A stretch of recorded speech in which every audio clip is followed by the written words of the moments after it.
I can swim. Just can't walk or dress myself.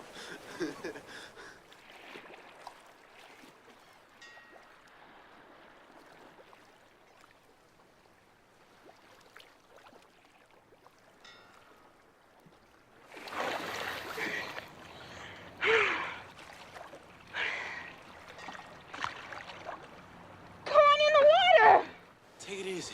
Take it easy.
Salute, and welcome. Welcome back to the Black Ocean. Now, so we're getting deep in with your host, the one and only Great Black Shark.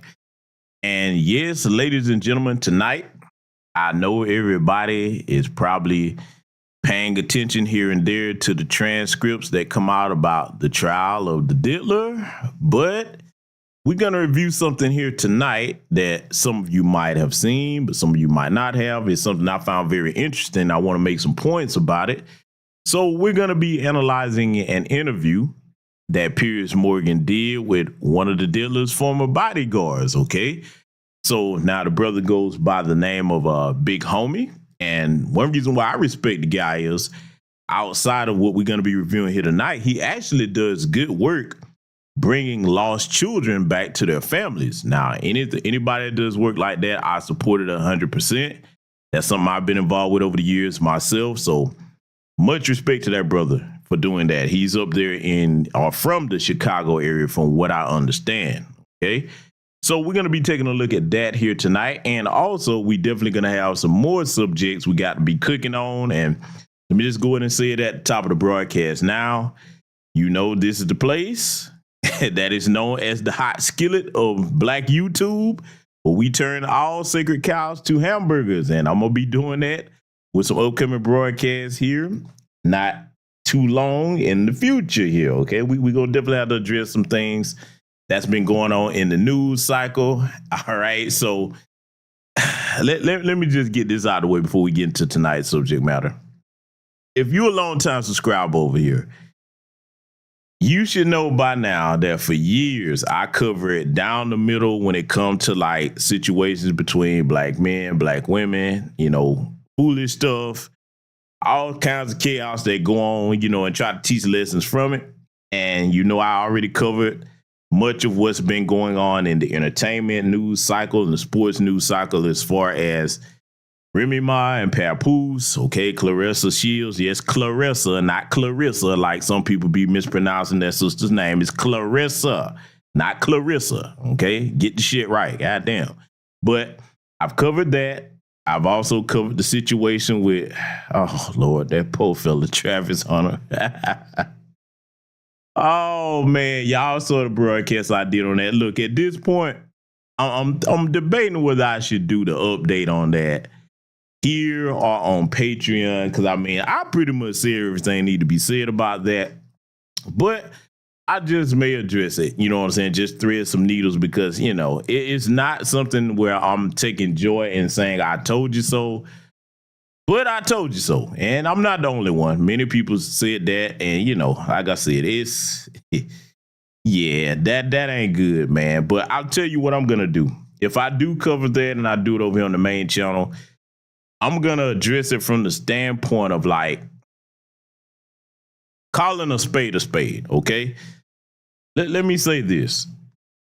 You got a lot of people in our community, some brothers, okay, that's addressing this subject. And they kind of, you know, beating around the bush and sugarcoating with it. And I'm going to tell you why I don't believe in doing that with men or women, because you don't help anybody like that. Look, the truth, no matter how bitter it is, it helps you, okay? So, you know, that's where I'm going to be coming at it from if I do the update to that. I'm like I said, I'm debating whether to do it here on Patreon because, you know I go hard in the paint on Patreon, okay? So, I don't know. I might do it over here. I am going to address that cooking with Kaya thing. Yeah, I'm going to do that in a way that a lot of people don't expect me to do it. And I'll say this before that broadcast. Excuse me. Before that broadcast tomorrow.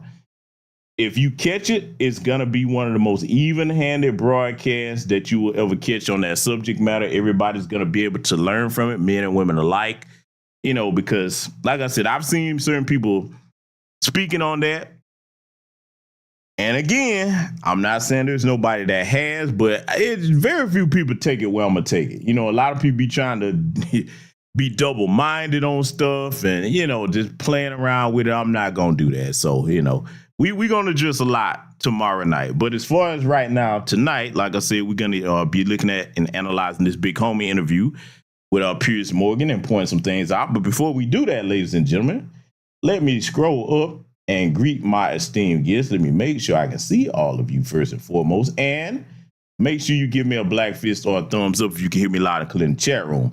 I see JCast39 over here, the brother Joe Hunter, Domski Arcade, Callie Jane 79. Long time no see, sister. Welcome. Diesel Mike in the building. Derek Parker's over here. Bruce, my lieutenant. Town Chan, what's going on, sister? Patricia Jenkins. I see Tanisha Murdoch, the sister Kenny T in the house. Yeah, hey, look, I'm going to brag on you, sister. You okay? Look, she's very tiny, but she's very brilliant. That sister has a lot of positive stuff going on, trying to help the community. So, hopefully, well, you know what? I'll let her announce that, you know what I'm saying? Because I know she's working on some things, but be looking out for some announcements from that sister. I'll say that much, okay? Because sometimes people don't want you to say stuff until they get, where they want to be, and I understand that. But salute to that sister, okay? I see still Kevin Trees in here, Dad Miller TV. Let's see. James is in here. Charles Gibson, what's going on, my brother? I got that article that you tagged me in, brother. I'm doing some research on that case, and I'll probably address that on Patreon because since that's involving something, a very sensitive subject matter, I'm going to need to go into detail where I can on YouTube. So I got that article, brother. I read it, and I'm looking into some more things and trying to see what other facts I can gather. Let's see. Who else do I see in here? Adolph Spencer. Okay, Adolph. Hey, unique name. What's going on, brother? Welcome. I see some Stuns in the house. Akina Collins is in here. I think that's everybody that I see. So salute and welcome to all of you and anyone that'll be joining us in attendance here tonight. And salute to my good brother Black Truth United for the Cash App. And speaking of my brother Black Truth United, I got to say it again. Family, if you did not see, and salute to the sister, Mrs. L, I see you. Salute to Mr. Sam as well, if the brother's listening. If you did not see or catch my brother Black Truth United's latest video on his channel, it's on my community tab. It should be the second post on my community tab as of now. Listen to this broadcast.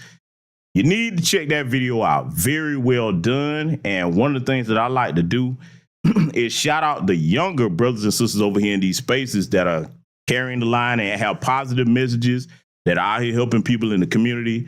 That's what I like to do. I like to put the younger people out front, the more intelligent, younger voices. So, hey, they can get some shine, man, because look, they're the future of our people. You know what I need to do? I need to take the time to just gather a bunch of positive channels and just kind of do a stream and putting y'all up on those channels. Because, see, let me tell y'all something that I do. A lot of times when I do my content, if I use other people's stuff, that's because I want you to be familiar with their platforms too. I could just do all of it just strictly with my stuff, but I try to put other people's stuff in there so that you'll go and check them out too and support them as well. There's a lot of brothers and sisters over here with platforms that's doing excellent work. Some are bigger, some are smaller, but I definitely want to draw light to some of the more smaller ones that the younger people are trying to start up. Okay. For example, now they have about, I would say, mid-sized platforms, but you'd be surprised at how a lot of people don't know who the good brother Black Alpha Network is, brother Afro Elite, the good sister ZZ. Okay. If you know anything about For the Culture, that's the new podcast channel that they have. A lot of good interviews and a range of different subject matter over there. And like I said, they out in the community doing good work. And if I'm not mistaken, I think the brother Afro Elite and the brother Philip Scott was recently at the Black Expo in Cleveland up there in Ohio. Okay. So, I think I'm going to put that together because even the sister Mrs. L, she has a channel in the chat. So I'm going to take my time and just kind of gather some stuff and try to put together something to just kind of showcase the different platforms over here, because I'm like this, man. I'm not one of those people that if I see another brother or sister that's doing some positive work, I don't mind shouting them out. Okay. Because look, where we at in our community, we need all hands on deck from every area of society, okay? For example, if you got anybody that's out here that say they care about black people, they pro-black, black first, they talking about they don't know what to do. I'm like, really? You don't? Any direction that you turn, we need help in the community. So whatever your skill set is, get to work. I mean, wherever you at, build where you are. Sometimes I hear people saying that, well, there's nobody around me to do this or that, the third with, or, I'm waiting on this. Let me tell y'all something, man. For the people that think like that, if you waiting on other people to get on code, et cetera, you'll be waiting forever. You just have to try to meet like-minded brothers and sisters. If they're not where you are, it might be in other cities. This is why it's good to go to different community events that people are having, you know, so you can kind of network and get to know brothers and sisters offline as well as online. Okay. So, you know, like I said, don't ever be the type of person where, you know, if you got something that you want to do to help the community, don't sit there and wait for somebody else to do it. If it's your vision, it was meant for you to do. And for goodness sake, please don't be like a lot of these goofy trolls that'll stay after my brother Tariq and brother Phil and many other different people over here in these spaces that's doing good things. They'll see a person, and this is how you know it's coming from a place of bad faith. I got to address this. Bear with me. We're going to get started in just a second. But they'll see a person, a brother or sister doing good work in the community, and they'll pick out one or two things that they personally don't like or don't think they're doing right, and will sit there and just troll and troll and troll. And they do this trying to draw attention to themselves. It's very goofy. I need to do a broadcast on that nonsense. But here's the thing. This is how you know it's in bad faith. If they truly did care about whatever issue they pretend to raise, you know what they would do? I could see going to talk to that individual, you know, brother or sister once or twice and raise your issue, you know what I'm saying? Get it off your chest or whatever. Okay, hopefully respectfully. And then after that, okay, if they don't see it your way, you know what you're supposed to do. If you really care about said issue, you get up and you get to work. You go do it. A lot of people are waiting on people to do stuff for them. Let me tell you something, man, about the black grassroots, man. That's not the spirit of what we represent. I mean, if you have a need to get something done, you get up and do it, okay? So when you see people coming into these brothers and sisters that are established over here in these spaces, that they can clearly see they've done good work for a number of years, got a track record of it, and they whine and complain, just know that's in bad faith. That's not even somebody that care about the issue that they pretend to raise, okay? So, you know, and I try to separate myself from that. That's one reason why I tell a lot of people like, brother, your platform should be big. And I'm like, don't say that. Don't say that. I know that sounds strange, but I'm like this. My mindset is the people that's supposed to be over here, they find their way to this platform one way or another, okay? You know what I'm saying? They've been rocking with me for years. So I'm like this, man, where I would get nervous at if I looked up one day and for whatever reason, man, my channel was like 100,000 some subscribers. Like, oh my God, the idiots have found us.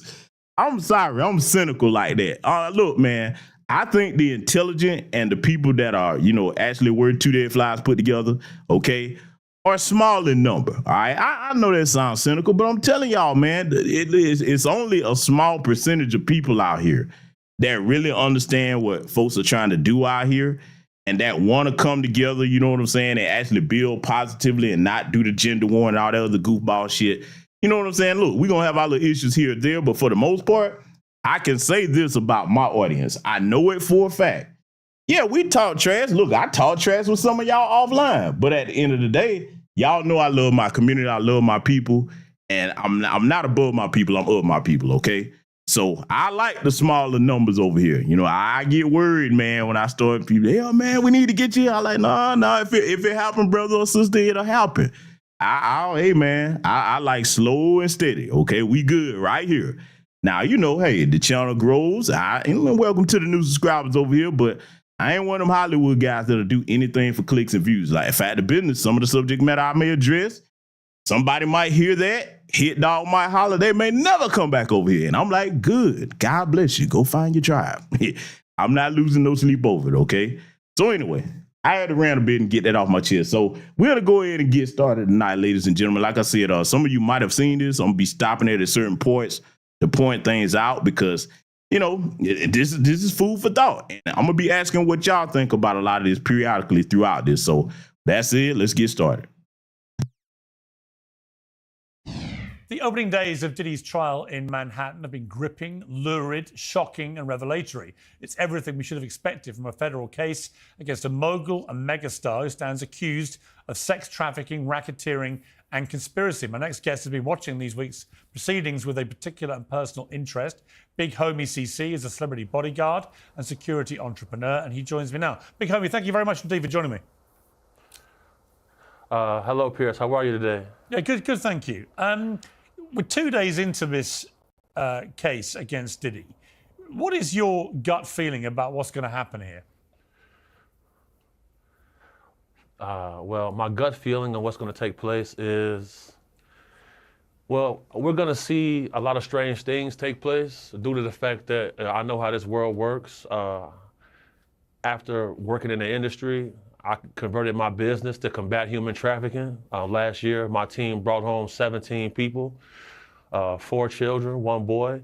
And whenever these trials come about, the closer you get to the trial date, a lot of things start happening to remove people from the case that are going to strengthen the case for the prosecution. And I feel like we're watching that take place now with one of the male sex worker guys who provided tapes to the feds. He's disappeared. And this is similar to what happened in the Tory Lanez case, where the bodyguard whose DNA was on the weapon, he disappeared. So I expect to see a lot of strange things take place. I expect to see the defense team do a lot of steps to lighten the image of Combs. And we've been watching that take place. From what Now, before they continue, I want to take a moment to address certain things that the brother Big Homie said, okay? And one of the other reasons I have respect for this brother, because we are in similar lines of work, okay, as far as my own business, okay, one of them anyway.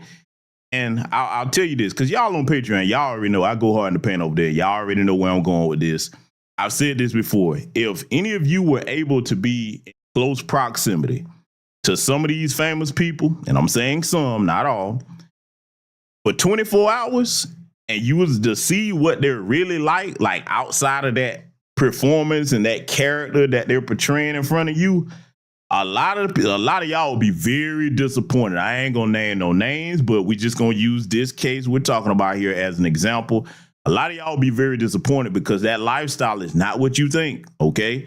I know a lot of people have said this for years and it sounds cliche, but a lot of them, they're not living the way you think, okay? And look, I'll say this again here tonight, and this goes for anybody. I'm not even just talking about the Diddler.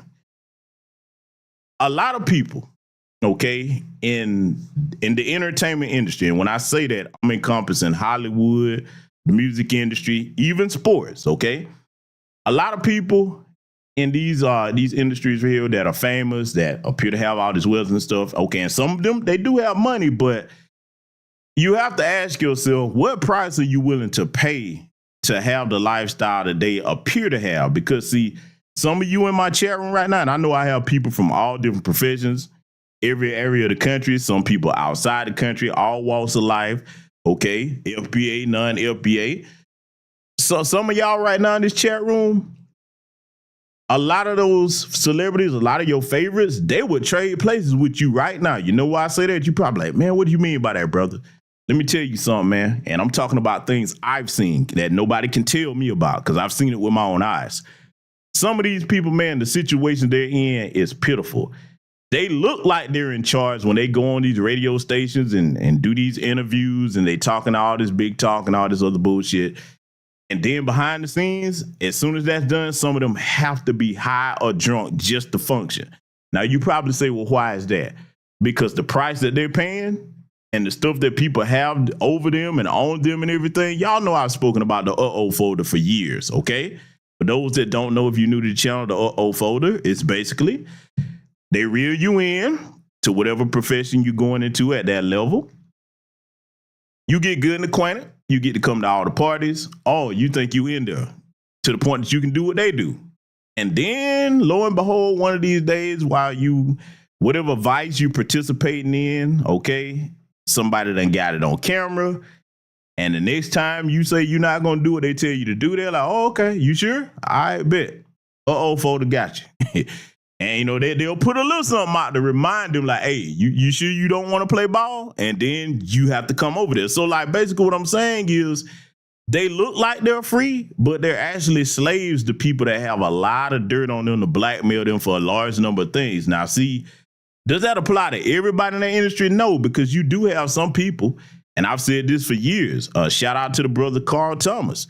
All right, that was a guy. He was over there on Bad Boy, but I'll never forget that interview he did where he was like, hey, man, I just do my music and I go home, man. I'm not trying to party with nobody. You know what I'm saying? Because, like, sometimes if you see something once That's all it should take for you to have to know, okay, this is not my speed. This is not somewhere I need to be. All right, because everybody over here that's doing all of this, nah, man, that's not my flavor, okay? But you have some people, and this is the sad part, because everybody in this chat room probably knows somebody like this, man or woman. You have some people, they will do anything, and I mean any damn thing, for fame, for money, etc. Okay, and they say that because and look, we got to be honest. The people that'll say that, they say it not knowing just how much they will have to sacrifice and what that would really mean if you were put in a position where somebody's like, yeah, I'll give you this, but in order for you to get it, you're going to have to do this for me. That could be a range of things that, like, after you do it, if you do, you'll never be the same again. And to just deal with the psychological pain of it, you're not going to be able to stay sober. This is why you see so many of them, man, hide their mind and drinking. Look, if you got them by themselves, man, a lot of them just started talking, man, that would be some of the saddest shit you ever heard in your life. I'm telling you, man, you know, I mean, boy, I want to say something so bad. I'll say it this way. Look at the industry right now with how some of the most famous female rappers are portraying themselves. Let me tell you something. They're not happy. They're not happy at all. I mean, they getting money. They're in front of these cameras, but when them cameras go off, I'm telling y'all, man, they would trade places with any one of you sisters in the chat room that have a normal life. I'm telling you, man, it's very sad because it's like, on the one hand, you have people, men and women, that have a talent, okay, whatever that particular talent is, singing, dancing, rapping, playing a particular sport. Okay, there's nothing wrong with you trying to live your dream and, you know, exercise your talent at a professional level and be compensated for it. There's nothing wrong with that. The problem is when you have these predatory people that will either discover them or, you know, end up working with them a certain way or what have you, and then they get their hooks into them. And they start leading them, and this is the big thing before we get back to this, they start leading them away from their family, okay? So now, wherever your moral compass and your anchor is, they got to get you away from that. And then what you start to notice, and I don't care if the white people get mad, the more they can get you away from that family, it'll be with event here, okay, you got to go to this over here. They keep on inviting you to stuff, okay? Now, while they're inviting you to these different things, they're probing you and they're trying to test and see what kind of vices do you have. Okay, do you have a drug habit? Do you have an alcohol problem? Are you crazy about white men or white women? Okay, they're gonna be probing whatever your weakness or your vice is. They're trying to find it. Okay, and once they find it, locked in. Okay, they got you. So now the further they get you away from your family, your friends, people that you know, what happen is this: you're gonna start to lose your grasp on who you really are. If you're not a person that's rooted in some solid values, okay? And you're going to think that, okay, in order to get where I want to go, I got to do this.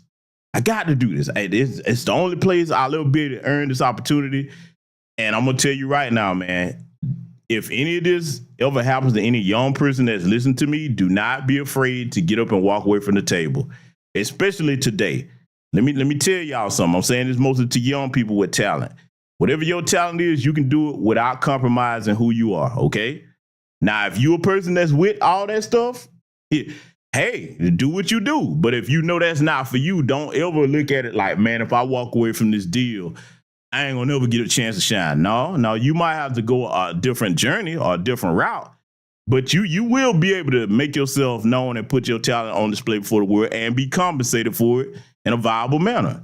Don't you let these fucking devils come to you in any sport, okay, any entertainment sector of the entertainment industry. Don't let these devils come to you and tell you the only way that you're going to make it is if you compromise your manhood, your womanhood, and you go through my gate over here, okay?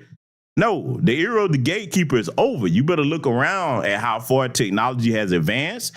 And in conjunction with that, here's what you young people have it on your side, because this is really important. I need to talk to y'all before we let this continue. Where you young people have all the advantage on your side today in conjunction with the advancement of technology, It also gives you the ability to research, to network, and find out whatever you need to know. And if you got the drive and you really want to make this thing succeed, you put in the work necessary to build yourself up. Okay, that's where proper networking come in at. I'm gonna say this now specifically towards the young black men and women that your passion is music. I'm gonna say it, and don't you never forget it. There should never be a reason for you to go sign anybody's 360 deal. Okay, never. Exactly, Derek Parker. Y'all know the saying. I tell people, don't ever come to the table hungry, man. No bit, literally or figuratively. Because if they see you too hungry, and they'll try you with shit. They'll be like, yeah, all right. If you say, yeah, you know, that's cool, I like this, but I don't want to do this, I don't want to do that. Go ahead, we'll find another one. We can get you come a dime a dozen. When somebody talk to you like that, first and foremost, your pride and your self-respect shouldn't let you fold just because they wagging some money in your face. See, you better understand too, and I got to go here, and I'm gonna try. I can't, boy. I wish I could really tell y'all about some of the stuff I've seen in my lifetime. I'm gonna try to keep this generic, okay? Because I don't want to be getting no phone calls and people, you know, offended, all this other stuff. Listen, in your lifetime, you better understand that there's nothing worth your reputation. Not one dime in this world is worth that. And there's nothing worth you compromising your dignity and your manhood or womanhood and being put in a position where people are talking to you like a dog behind the scenes. And now because you have been so beat down and you've gotten so far into whatever vice that done got you caught up in, some of it may be illegal. Now these people are threatening like, hey, you better get out there, nigga, and sing and dance, and you better put on a happy face. Don't you know that some of these entertainers and artists that y'all love so much that as soon as they get off stage, they break down and cry and have mental breakdowns? I'm telling you, I know this. This is not speculation. It's very sad, man. It is, man. It is. And like, think about it. The only way out is like, okay, you got to keep going now until you can figure out some type of way to get out that fucked up contract you signed. Okay. Look, y'all know who I'm talking about. I don't even have to say the name. Just look at some of the craziest people right now. Okay. That's just going out here crashing out. I done did content on them, so I don't really need to bring up no names. Just think about the craziest people that you know that just crash out. Like, why is this fool doing and saying this? You understand? They've gotten themselves into things now where it's like, hey, it ain't as simple as you get a lawyer and, you know, have somebody buy you out your contract. Nah, these people are looking at you like, okay, let me just be blunt, and this is going to be offensive, but I need to see it right, okay? Some of these people that's caught up in some of this stuff, it's not as simple as, like I said, getting a lawyer and having somebody buy you out your contract. No, they're like, no, nigga, you my little cash cow. I have figured out how I'm going to make XYZ $1 billion off of you, and until I hit that mark, your black ass ain't going nowhere. I don't care whether you like it or not. Oh, you think you're going somewhere? Cool. Wait a minute. You remember now I told you, I got people that I can send to hurt people that you love, okay? I'm telling y'all don't understand how like a lot of these young black kids, they will come to these impoverished areas knowing that, hey, you wag this money in front of them, it's more money than they ever seen, and they don't realize they're dealing with the literal fucking devil, okay? And see, I got to go here. This is what pisses me off about a lot of the older brothers, and I don't care whether it's the Hollywood movie industry, the music industry, even sports. The older brothers should be more out there, and sisters should be like, hey, young blood, hold up. Before you go over here and deal with this motherfucker, because I already know what they're about, come here and let me mentor you. Let me set up something where, you know, I can teach you about what a good contract or a bad contract is. I can teach you about all the stuff that they're going to try to throw at you to try to get you, you know what I'm saying, in a compromised position where now, you know, you basically, you like the money you getting, but the price that is costing your spirituality, your health, is not worth it. And, you know, you'll never be the same again, okay? You know, so before I let this continue, I'm going to say this, and I want y'all to think about this. Some of these people over the years that y'all have seen, that they're like, oh, this person is crazy. They done went crazy. No, them people weren't crazy. They weren't crazy at all. What happened was, you know, they was in situations where in order to deal with it and just to function, they had to, like I said, stay high, stay drunk. They've done things where regardless of whether you know it about it or not. And see, this is the hard part for a lot of people. And I hope this gets through to somebody that needs to hear it. It's not about whether you and I know what they've done. The one person you can never lie to in this world is yourself. So a lot of times they're living lives where they've done certain things where they can't even look themselves in the mirror. So these are the people that you be like, man, so-and-so, man, what happened to them? Okay.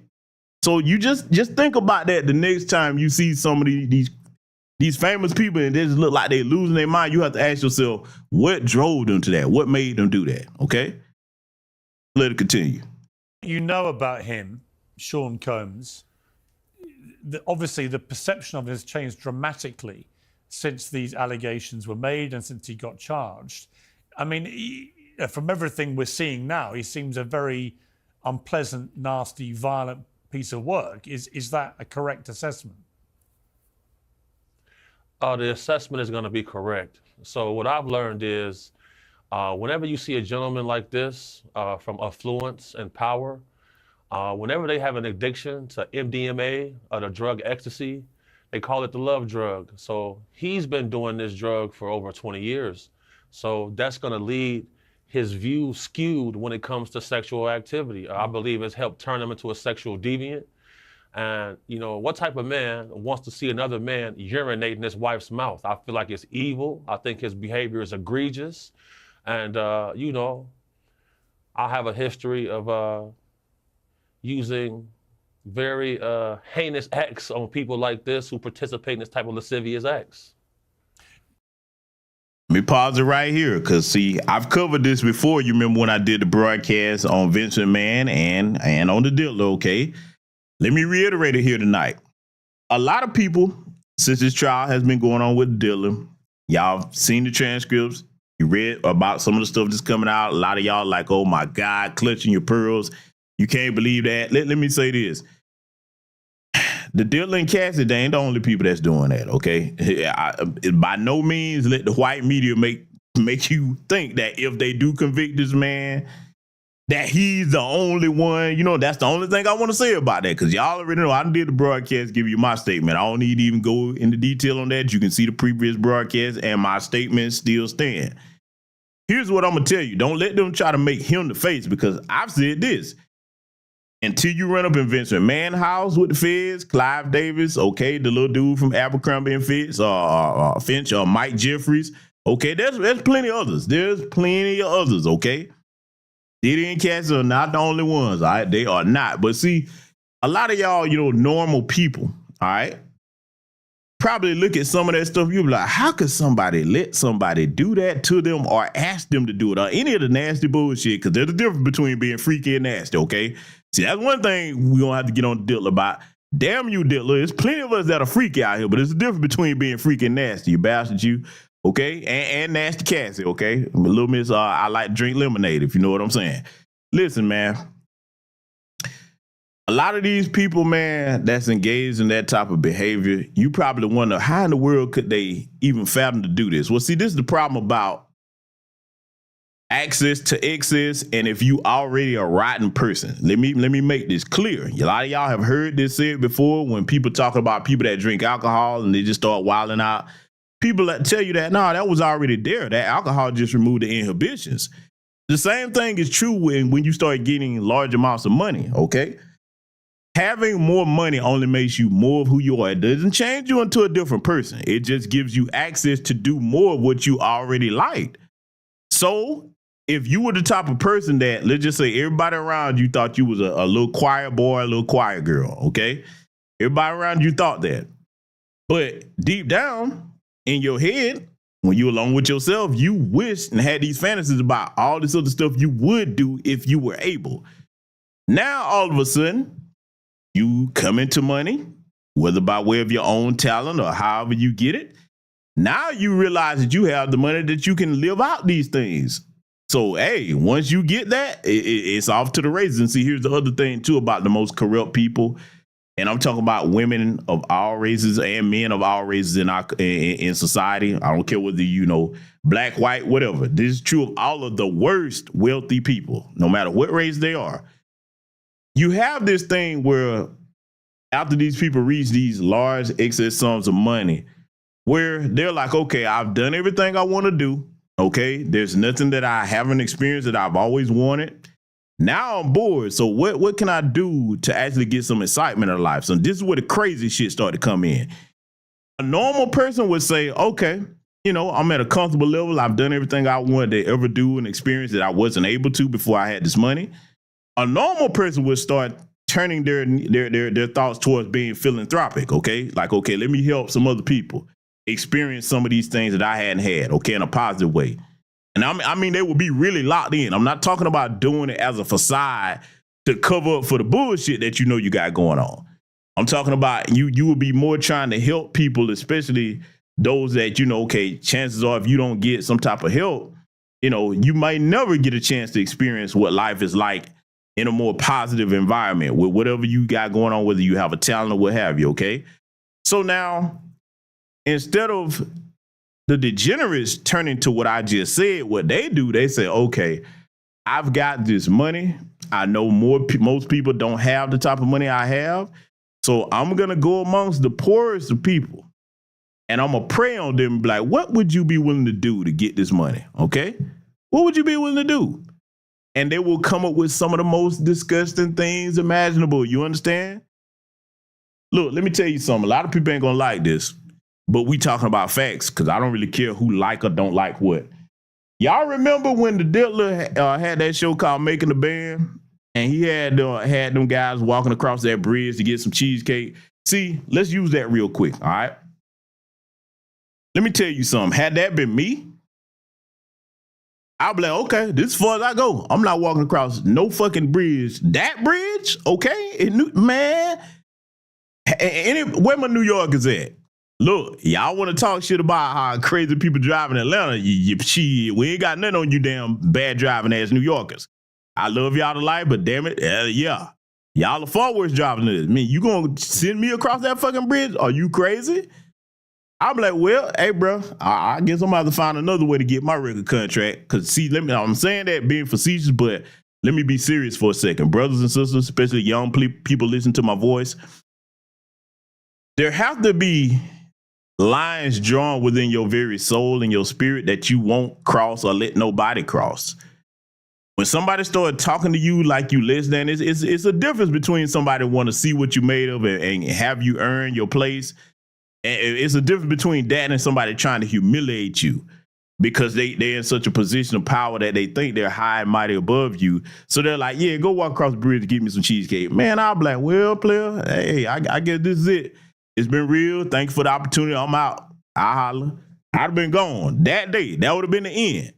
Okay. But see, unfortunately, y'all saw how that went. They went and did the damn shit. And then I think if I remember correctly from that, when they got back, his ass wasn't even there. If I remember correctly, something. It was something crazy. It's been so long ago, but y'all get my point.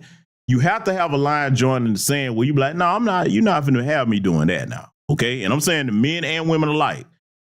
Once you compromise your integrity, let me tell you why that's bad. Because, see, I know you have some people that'll be like, well, brother, this is a once-in-a-lifetime opportunity. Nah, man, you tripping. I got to do this, okay? When you do that, you're going to be beholden to them people because what they're looking at, especially people that have that type of wealth, I don't care whether it's a Vince McMahon or Diddler, whoever, they're going to say, oh, okay, you one of the ones that can be bought. So now the next time I want you to do something, I know you got a price. And what's going to happen is sooner or later, they're going to have you doing something that they're going to get you caught up in and you ain't going to be able to get out of it. Or if you want to get out of it to try, they're going to be like, oh, no. You can't get out unless I say you can get out. Nah, you ain't going nowhere. Remember this? You don't want everybody else to find out XYZ, this, that, and the third, huh? And that's the uh-oh folder. You see where I'm going? Okay? So all I'm saying is, man, your integrity is a shield. That's a protection, all right? It's a lot of people. Let me say this to my audience. Y'all better think about the people that you know that don't have no type of integrity that can be easily bought. You better get the fuck away from the people if you can identify them. You know why? Because let's go in a different direction. When you look at that Congressional Black Caucus, when you look at your Brandon Johnsons, okay, your Mayor Eric Adams, you know what I'm saying? All these different sellouts and sambos, that boule class, Those are the ones with no integrity. Those are the ones that can be bought. If somebody's willing to sell you out, man, they will stab you in the back no matter what, as long as they get what they were promised they were going to get. Huh? By them folks, usually, all right? So that's something to think about, man. See, that one of the things about the people that I keep close to me outside of my family, I have to be able to trust you. If I start seeing you move a certain way, or, you know, I've listened to you and you got certain viewpoints on certain things that I know don't kind of align with what I got going on, I'll be like, okay, I'm not finna argue with you. It's not my job to try to convert you into anything. But you know what I am gonna do? Get the fuck away from you. I will fall. Let me tell you something, boy. I will disappear like Casper the Friendly Ghost on your ass, because I understand how serious that is. See, a lot of people don't get it. Dealing with somebody that don't have any integrity, that's very dangerous. A lot of people are like, well, that's just doing it, what they choose to do. Okay. What happens if that individual that they just doing what they feel they have to do? What happens if somebody say, hey, you know what? I got a cool little bag for you. Brother Bruce over there, I need you to help me set him up. You know what I'm saying? Let me send a white woman over there, Brother Bruce. You know what I'm saying? Or steal Kevin Trees, you know? You know what I'm saying? Or the sister Food Ophelia over here. You know what I'm saying? I'm just using some of y'all in the chat room. I got to personalize it. And that snake would look, man, and look, here's the worst part about it. These will be the people, and I got to give you this analogy since we talked about entertainment. Everybody in my chat room, and if you're a young person that hasn't seen this, it's a good movie, you can go and look it up. It's an older movie. Everybody in my chat room that's my age or older, y'all done seen the movie Juice, okay? Remember Bishop from Juice? These people like that, they are the ones that will sit there and come to a funeral, hugging your people and everything, and stab you right in the back. I'm telling you, that movie has a good life lesson in it about watching people and discerning character. And there's certain people you have to cut off early on, because if you don't, they're going to cost you in more ways than you're willing to even, imagine that they could, okay? And let me say this too for my kind-hearted people out here, okay? A lot of brothers and sisters in the community, you try to be kind-hearted. Some of that has to do with your different faith and your background. And I don't knock you for that. Whatever faith makes you a better person, I support it. But you better understand that out here in the world, sometimes you have to be discerning about who you show compassion to and who you trust. Everybody's not worth your trust. Everybody's not worth your friendship. Everybody's not even worth your association or being in your presence. Don't feel bad about that. That's a protection for you. You understand? Don't let nobody shame you. If you start seeing somebody moving funny, you know what I'm saying? And people are like, yeah, man, that's, I mean, don't second guess yourself on that. If it's something where you have to get the hell away from them, man, go ahead and do it. All right. You'll thank me for that later. All right. A lot of you younger people, y'all got to learn that lesson, man, because, your heart's in the right place with a lot of things, but you have to understand the nature of evil. There's evil people in every different race. But when you start to see things that are evil in a person, and then you can do to rehabilitate that, the only thing you can do is protect yourself by getting the fuck away from them, okay? Because if you don't, and if you're the type of person that you don't have no integrity, they can lure you in because you think, okay, if I'm next to this person, because they famous, that's going to rub off on me. Or if I'm next to this person, they done promised me I'm going to have this, I'm going to have that. And you willing to ignore all the fucked up shit they've done to other people, okay? They got a track record of it. You can see it. But if you tell yourself, oh, I'm special, they ain't going to do that to me. They like me much more than they like them, okay? I'm talking to men and women alike. If you do that, don't complain when you get the consequences of making that decision. So let it continue. As we're talking, Cassie Ventura, who was his longtime girlfriend, is one of the two people who the feds have brought this case with. She says that Combs would bash on my head, knock me over, drag me, kick me. Asked how often, she replied, too frequently. She says she didn't want to participate in the freak-offs, as he called them, but she did so because she loved him very much and wanted to make him happy. She told the jury she was scared of what he would do if she said no. Physical violence from Combs, she said, was always on the back of her mind. He wanted to control every aspect of her life, from how she looked to her work. And when he couldn't reach her immediately, he and his employees would call her incessantly or come and find her in person. So she's building a picture of a violent control freak. Is that a picture that you recognize of what you know about this? Right. So definitely, these are traits that I recognize. In the field that I work in, whenever we get a call for a retrieval and a family is concerned about a loved one, those same characteristics that this woman listed is the same things that streetwalkers will list about their boyfriend, which is actually their pimp and panderer. That's why I have an affinity for people who are survivors of this type of nonsense and oppression. And this sounds familiar. You know, along this path, I've been poisoned 3 times. My toxicology report showed cyanide. And, you know, cyanide metabolizes into pneumonia in your body. So I've had pneumonia on 3 occasions. You know, and these problems didn't start for me until I started to speak out about people like this. You know, it's been a hard time to line up this interview because the last time I was scheduled to be in this interview, randomly, our car gets hit from the side by a blacked out vehicle. No license plate. That's happened 3 times this month so far. Really? Somebody didn't want me to do this interview. Yeah, somebody didn't want me to do this interview. You know, I'm somebody where I've had FBI come to my house before and tell me they found a threat against my life. So, you know, I'm well versed in this world. But, you know, I got round the clock security. One of them was sitting right here with me right now. This is a dangerous game people are playing, and it's a good feeling for me to see the justice system prevail, and some people deserve retribution.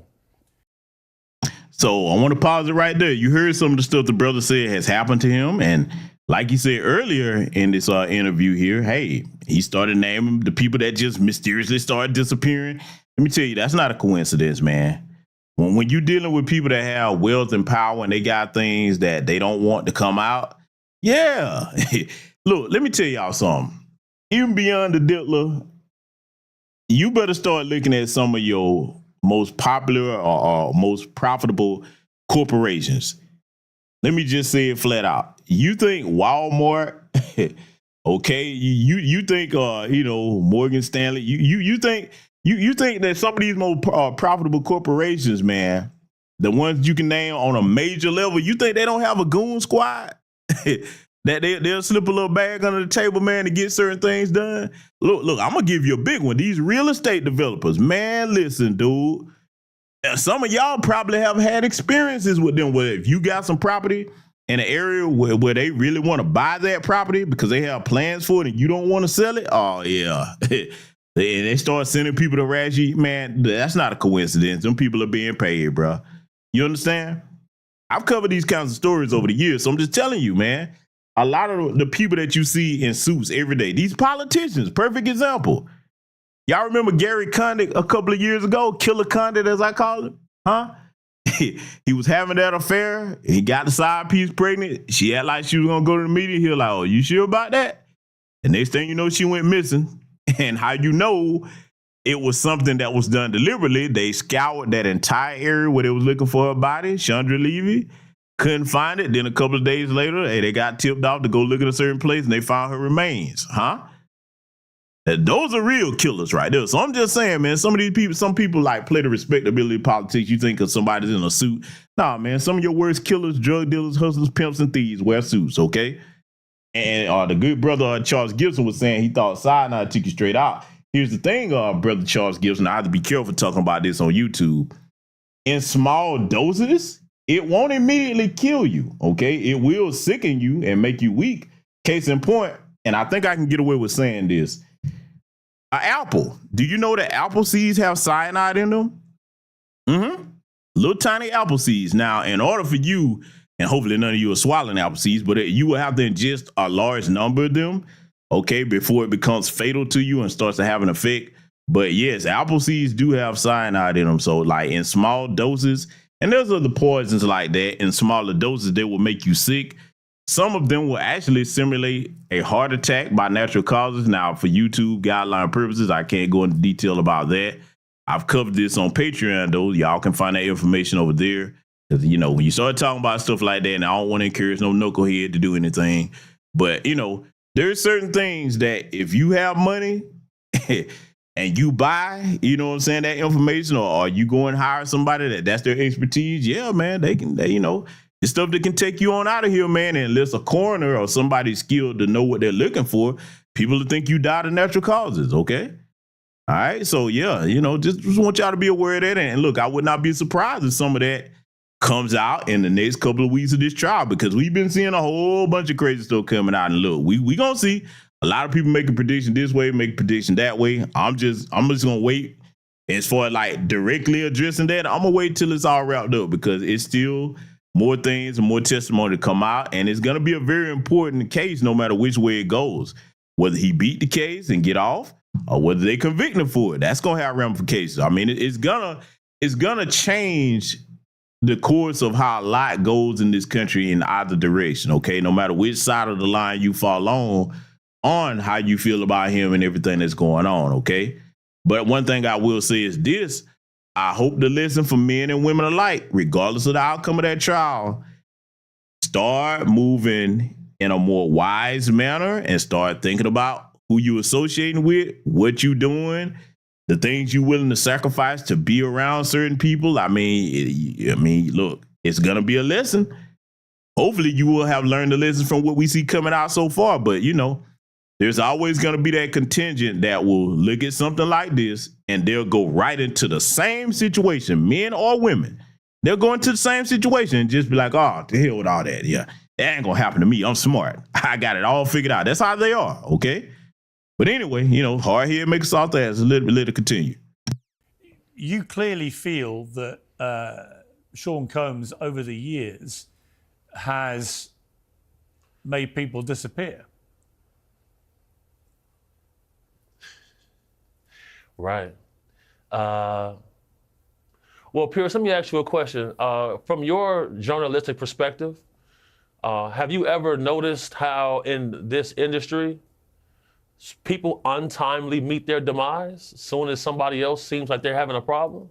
Have you ever seen that before? Well, there was, of course, the case of one of his other ex-girlfriends, Kim Porter, who died of pneumonia at a very young age. You've just referenced your own situation with pneumonia that you believe was deliberate poisoning. Do you believe that may be what happened to her?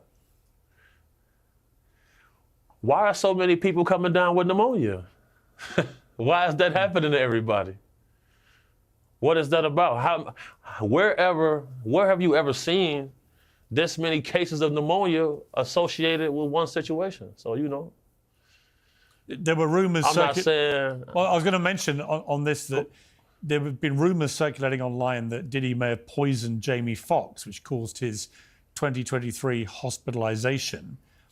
In his Netflix show, he compared Combs to the devil in revealing his near-death experience after a brain bleed and stroke. He said, I say this all the time. I saw the tunnel. I didn't see the light. It was hot in that tunnel. I thought, shit, have I gone to the wrong place? I looked up the end of the tunnel and I thought I saw the devil saying, come on.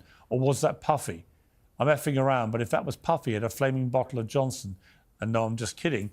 I think that you have taken that to be a not too oblique reference to the fact that he's suggesting he may too have been poisoned.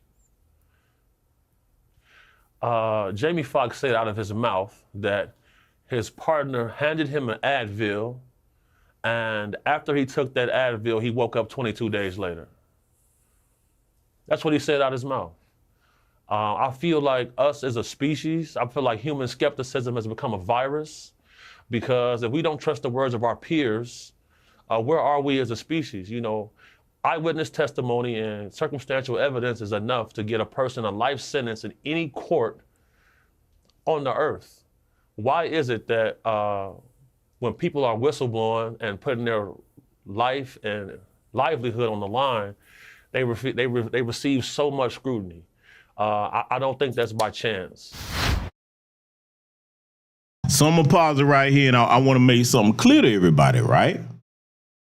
For a lot of people that have listened to or actually read some of the transcripts of this trial and seen other people talking about it and all of that, a lot of people just find it hard to believe, because most people listening to this trial are not degenerates. Most of y'all are not evil people. Most people that's hearing about stuff that's coming out with this trial are just people that get up try to live your life, the best of your ability, go to work, take care of your families, etc. Most of y'all just try to live life and not harm nobody, the average normal person. But here's the reason that a lot of that is shocking to people that fit that description I just gave. You don't get up every day with enough wealth or power to buy information about how to actually neutralize and read between the lines when I say neutralize or eliminate anybody that you have a problem with. And I'm not just putting this on Diddy. I'm talking about especially white men. Man, look, you think that they don't sit around tables in places with just them discussing how to get rid of people? You know they do it to black people all the time. Across America. So now you think about some of the Negroes, okay, whether they Boule, the Diddler, whoever, that start rubbing elbows with these people. And I've said this before, how you kind of know somebody from our community is about to go to the bad if they start out around mostly their people, but the higher up the ladder they go in success and fame or what have you, the less and less people that you see them with are black. Every time they take a picture, if they the only Negro in the picture, you better keep your eye on that brother or that sister, okay? You better keep your eye on them and then wait for the other shoe to drop. It's coming. It never fails. Because what happens then, and this is the unfortunate part about being in close proximity to these white supremacists, what happens then, they start to think they can do what they do, okay? They do. They start to think, okay, I can get away with the same stuff they can. And those of us over here that's in these spaces, if you're on this platform or any others that I mentioned earlier in the broadcast, you know damn well if you black in America, I don't care how much money you have, you cannot do what they do and get away with it. That's not going to happen, okay? Now, you can go try it. You might get away with it for a time, but you better believe that sooner or later, you going to cross somebody in their community, they're going to be like, okay, yeah, you think you special, huh? All right, I'm going to have to show you better than I can tell you. Case in point. When you look at, that company Diageo, everybody keep bringing this up where, the Diddler was trying to go to bat with them. And he actually won the lawsuit. See, you better understand something, man. When you playing with people with that type of wealth and that type of power, they ain't going to let you they ain't going to take no L without retribution. Yeah, you won in the court, but they're like, oh, okay. You won in this court, but I'm going to win outside the court. You understand? They going to go to places that you wouldn't even believe. Let me spill it out for the people that really don't grasp what I'm talking about. There are certain people in this world that you can piss off that have enough wealth that they will spare no expense to find out everything about you. I'm talking about going back to your childhood to try to use it against you. You understand? Now, let alone if you have certain vice and certain vices and certain addictions or what have you, they may not have to go that far back. Like I said, if you one of the people out here, you got some type of drug addiction or alcoholism or your weakness is white men or white women or whatever the case may be, oh man, they got you. Well, that's gonna be easy. That's easy work. You know what I'm saying? They were like, oh, we got a package already sitting on the shelf for you. We about to put this in motion. And look, here's the thing. This is something that I've said before in previous broadcasts. I always look at our most wealthy, and I'm not the only one to say this, and I'm like, a lot of them, they sit there and they brag about what they have in front of other people in the community as if that makes them important, and they love doing that. But they never actually use that wealth to get control of a media network, get control of a distribution center, get control of black banks, get control of or build black hospitals. They don't ever get control of things. They don't invest in the next generation of black attorneys and say, look, I'll pay for your tuition to do this, but you got to come work in the community. You know what I'm saying? They don't focus on setting things up where if them folks come after you, you like, okay, I already got my own network that I built that we own, operate, and control. Every other group that's white adjacent in this country, they do. Okay? That's the one big disadvantage that a lot of our wealthy in Black America have that outside of our community, other people don't. They're like, no, we gonna make, look, in other words, definitely in them folks community, okay? But the white adjacent folks, they're like, yeah, man, and look, I'm gonna make this make sense. A lot of y'all probably never thought about it this way before we get back into this interview. You ever notice how a lot of the white adjacents, they don't run around bragging about the same things that some of our most wealthy brag about. You ever notice that? You ever notice they're not bragging about how much jewelry they got, the cars they own, the hotels they stay in? If you a man bragging about that, you sound like a bitch. I just got to say it. Okay, I don't know no grown men running around bragging about hotels they stayed in, luxury or any otherwise. That's feminine. But if you bragging about that, all that superficial stuff, the cars you own, all of that, they're looking at you like, yeah, Negro. First of all, you in a perpetual consumer mind, so they like that because most of us don't own them corporations that make all that bullshit. And number two, they're looking at you like, yeah, you a fool. I'm going to go over here and get this politician in my back pocket. I'm going to go over here and get these judges in my back pocket. I'm gonna fund the next generation of lawyers in my community so they work for our people. You know what I'm saying? They're like, hey, no, I'm going to make sure we got these banking systems in our back pocket. They put their money to work where they have networks and systems where they be like, okay, if you come out to us, I'm cool. I was waiting on this. I already spent my money on the things that matter. While you was running around flexing jewelry and bragging about all this other superficial bullshit. That's why they laugh at a lot of the wealthy in our community, because they're like, you got money, but you haven't turned that money into actual power. It can be done. But a lot of these goofball Negroes, man, they don't want to do that. That's the problem that I have with a lot of our wealthy class. I ain't gonna say all, but it's a lot, okay? They don't never put their money into things that will actually transition into real power, not just for them, but the entire community. You understand? Case in point, hey, people can say what they want. The small hat community, the Jewish people, hey, you get ready to come at one of them. Oh, they got a system lined up for you. Asians, same thing, okay? East Indians, yep. Hispanics, yep. They make sure that their most wealthy put back in a way where it ain't just benefiting them. It's benefiting the entire community, okay? Now, do they have their goofballs and they flunkies? Sure, they do, but they become ostracized and outcasts. And I need to make this point about all those white adjacents that have their outcasts. You know where they send their outcasts? Can anybody take a guess? Can anybody take a guess where they send their outcasts in their community? Does anybody know before we continue? I know I have a brilliant chat room over here. I want to ask y'all, where y'all think that the white adjacent class send their hard heads, the outcasts that just ain't gonna get with the program? Who you think they come running to? Who you think they send them to? Because see, this really gonna make sense when you start to think about some of these different people. Because after I see it, if I see anybody get in the chat room, I'm gonna start naming some names. Exactly, Sister Kenny. They send them to the black community. I'm finna name some names, and boy, I'm gonna make some people mad because it might be some folks' favorite if you worship celebrities, okay? Because I'm gonna say it again, this channel right here, boy, if you worship celebrities, you're gonna be mad at me all the time. You may as well unsubscribe forever, okay? Look at your Cardi B's, or as I call it, retarded B, okay? Look at your Jennifer Lopez's, okay? Yeah, I'm going there. Yep, we going there. Look at your China Max, okay? Look at your Bad Babies, okay? Look at them.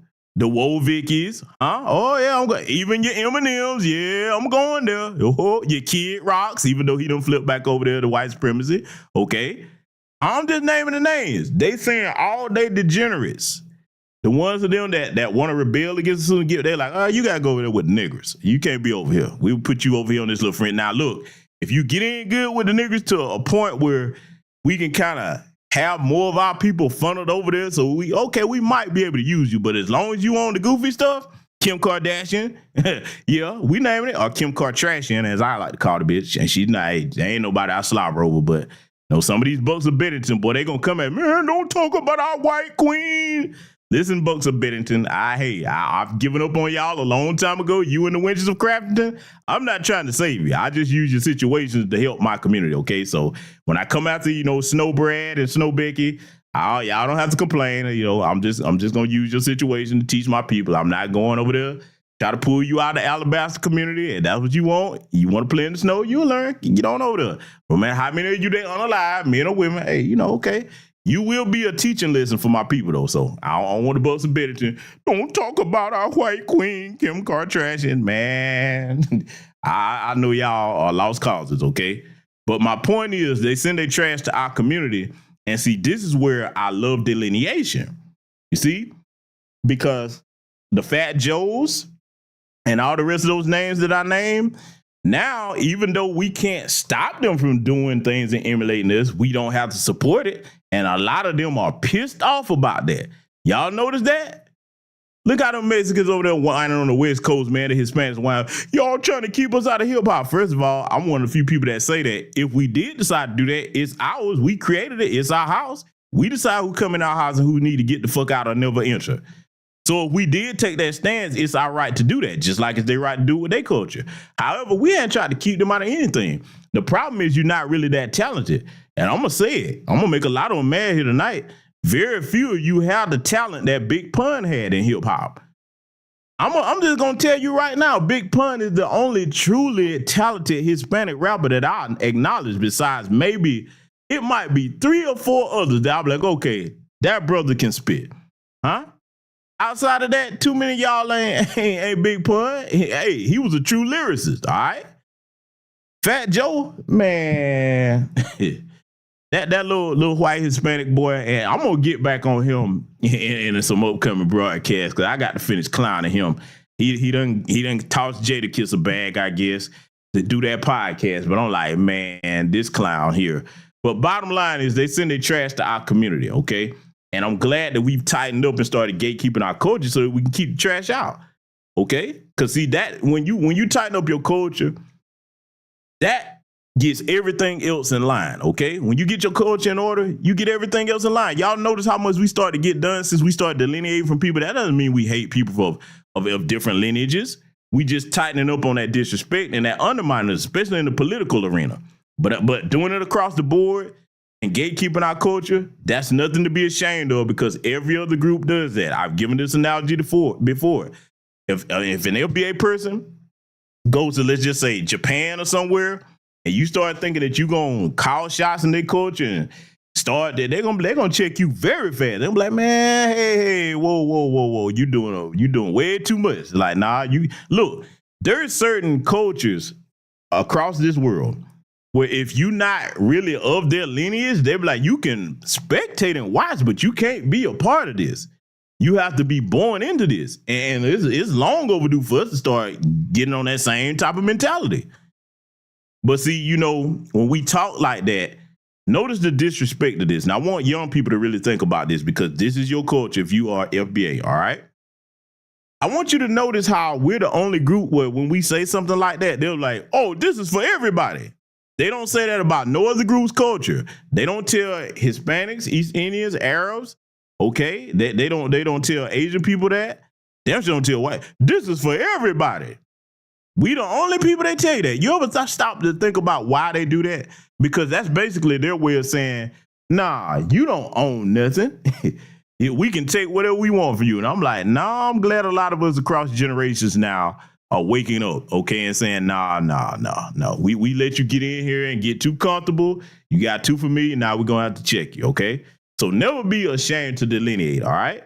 So we're going to get back into this Piers Morgan interview here. And I want y'all to listen to what the rest of what the brother Big Homie has to say because, again, the points that he's raising for the people that don't worship celebrities, you're able to hear what he's saying and just kind of think about it, okay? Doesn't mean that you have to make up your mind one way or another, but it deserves hearing because you can tell when somebody's being genuine versus somebody is just saying stuff for clout, okay? You can. So I'm going to let this continue, and we're going to further stop it to analyze some things. Let it continue. I mean, why would Diddy want to poison Jamie Foxx? If you know that you have, well, just to give some insight to people watching, when you come under federal investigation, they send you a target letter. You get informed that you're being investigated. So if you wanted to tie up loose ends and you were concerned that people that you knew could incriminate you, you may have interest in eliminating them. We've seen this all throughout history.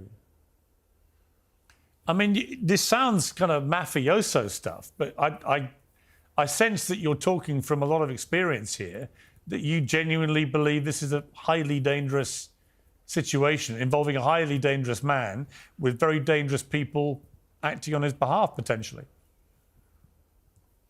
Oh, yeah, I'm definitely speaking from experience. This is definitely a highly dangerous situation because this guy was the middleman. he was the party guy. He was the person who lined up the parties and festivities for a lot of guys a lot more wealthy and affluent than him. So, you know, I'm a person who believes that the Epstein's list is very similar to Diddy's list. I'm a believer in that. And, you know, whenever it comes to protecting women and children, I'm going to be fierce. Big ups to my sponsor, Stallion Gear, for putting up funds to help us go out and help people. You know, I want to salute Michael Franzese because he's probably the only famous person who donated to our campaign for protecting women and children, going down to the orphanages and passing out toys and gifts. Because at the end of the day, us as men, we must learn to police ourselves in our own community, because if not, these type of activities will continue to run rampant. I know this situation is dangerous. I've had several attempts on my life throughout my career. And, you know, where there's one dangerous guy, there's a group. Now, let me pause it right here and salute to the good brother Latravia Lawson for the cash out. Thank you very much, my good man. Now, I want to say this, right, because what the brother Big Homie said was very important. I agree with the statement. As black men, okay, we must learn to police our own communities and take control of that, okay, but you need resources to do it.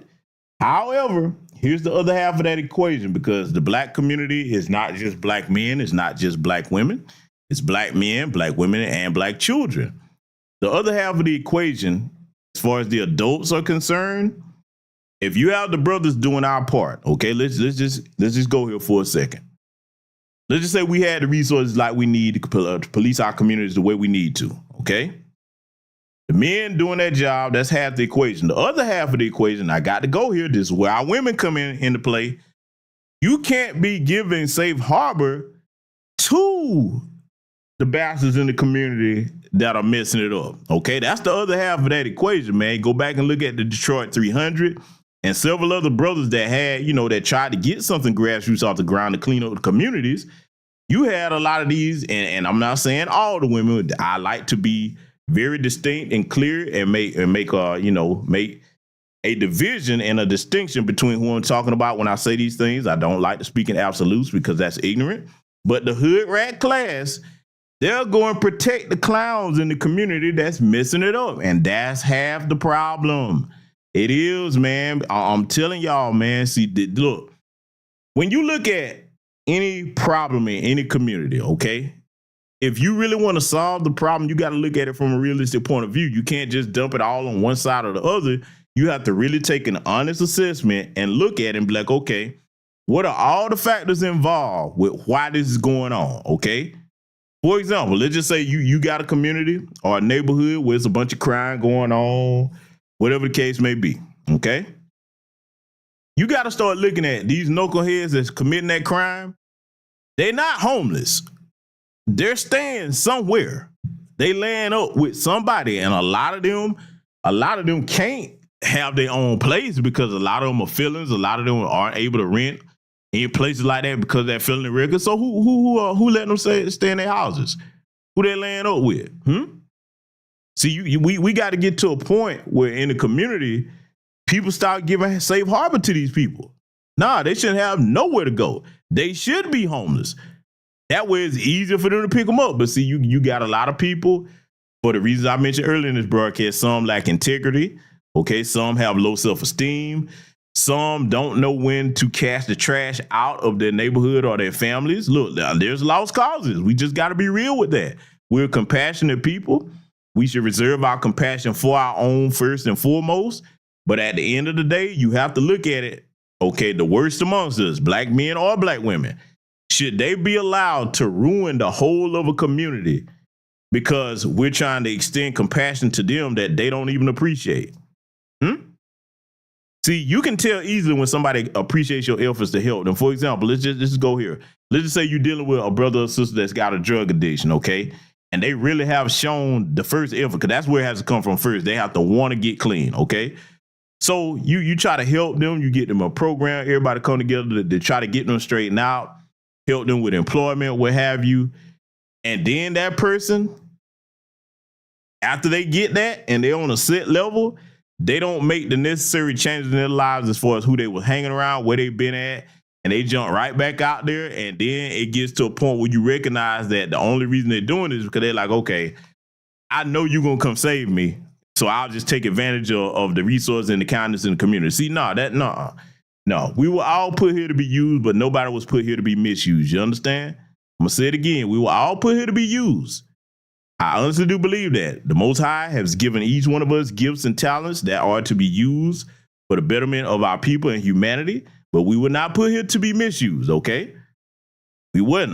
Look, I know some people right now, and I'm not gonna call the person's name, but there's a sister, she got a situation where she trying to help somebody out that's kind of down on their luck, and they kind of taking advantage, and the sister done tried to go out her way to help the person. They not, you know what I'm saying? They kind of, taking the kindness for weakness, you know what I'm saying? And you really hate to see the best of our people give themselves or extend themselves to the worst of people, because what happens when those people do that, right? What happens when those people do that? That kind of, they kind of get burned. That makes them more cold-hearted, and that makes them less acclimated to help anybody when we do need good-hearted people helping the right folks in our community. You understand? So that's one of the problems that I have when I see people that I know personally that are very good brothers and sisters, and they getting taken advantage of. I don't like to see that, man. I don't like to see that. You know what I'm saying? Because I know that, hey, you can't blame them. They say, you know what? Nah, that's the last time I'm gonna do that for somebody. Because I tried it. Look what they did to me. You know what I'm saying? And it cost me more than, you know what I'm saying, I was willing to deal with. So, that's why I hate to see that. So, that's just some food for thought there. We're going to get back to this interview, though, and I want y'all to listen to what he's about to say next here. Let's let it continue. You referenced earlier, I have a history of heinous acts against people who behave like that. What did you mean by that? Well, there's a lawsuit that I'm listed in where allegedly I quipped Combs about his sexual deviant activity, and I protected the plaintiff and pointed a firearm at Mr. Combs. That's what the paperwork says. They don't have their facts right, but, I have a reputation for, maintaining a proper balance. What was he doing, Combs, at the time? Yeah, so that's all alleged. So they don't really got they don't have the facts correct with that situation. There's some sort of conspiracy going on, because the same law firm that has brought this case, they tried to file this same case last year. They finally got it amended this year, and this same law firm was trying to pay me $5,000 to come talk on an interview. I turned it down, and then they filed this paperwork. I firmly believe that this lawsuit was filed by people off his side to try to discredit me, other witnesses, and to try to get this current case that he's on thrown out.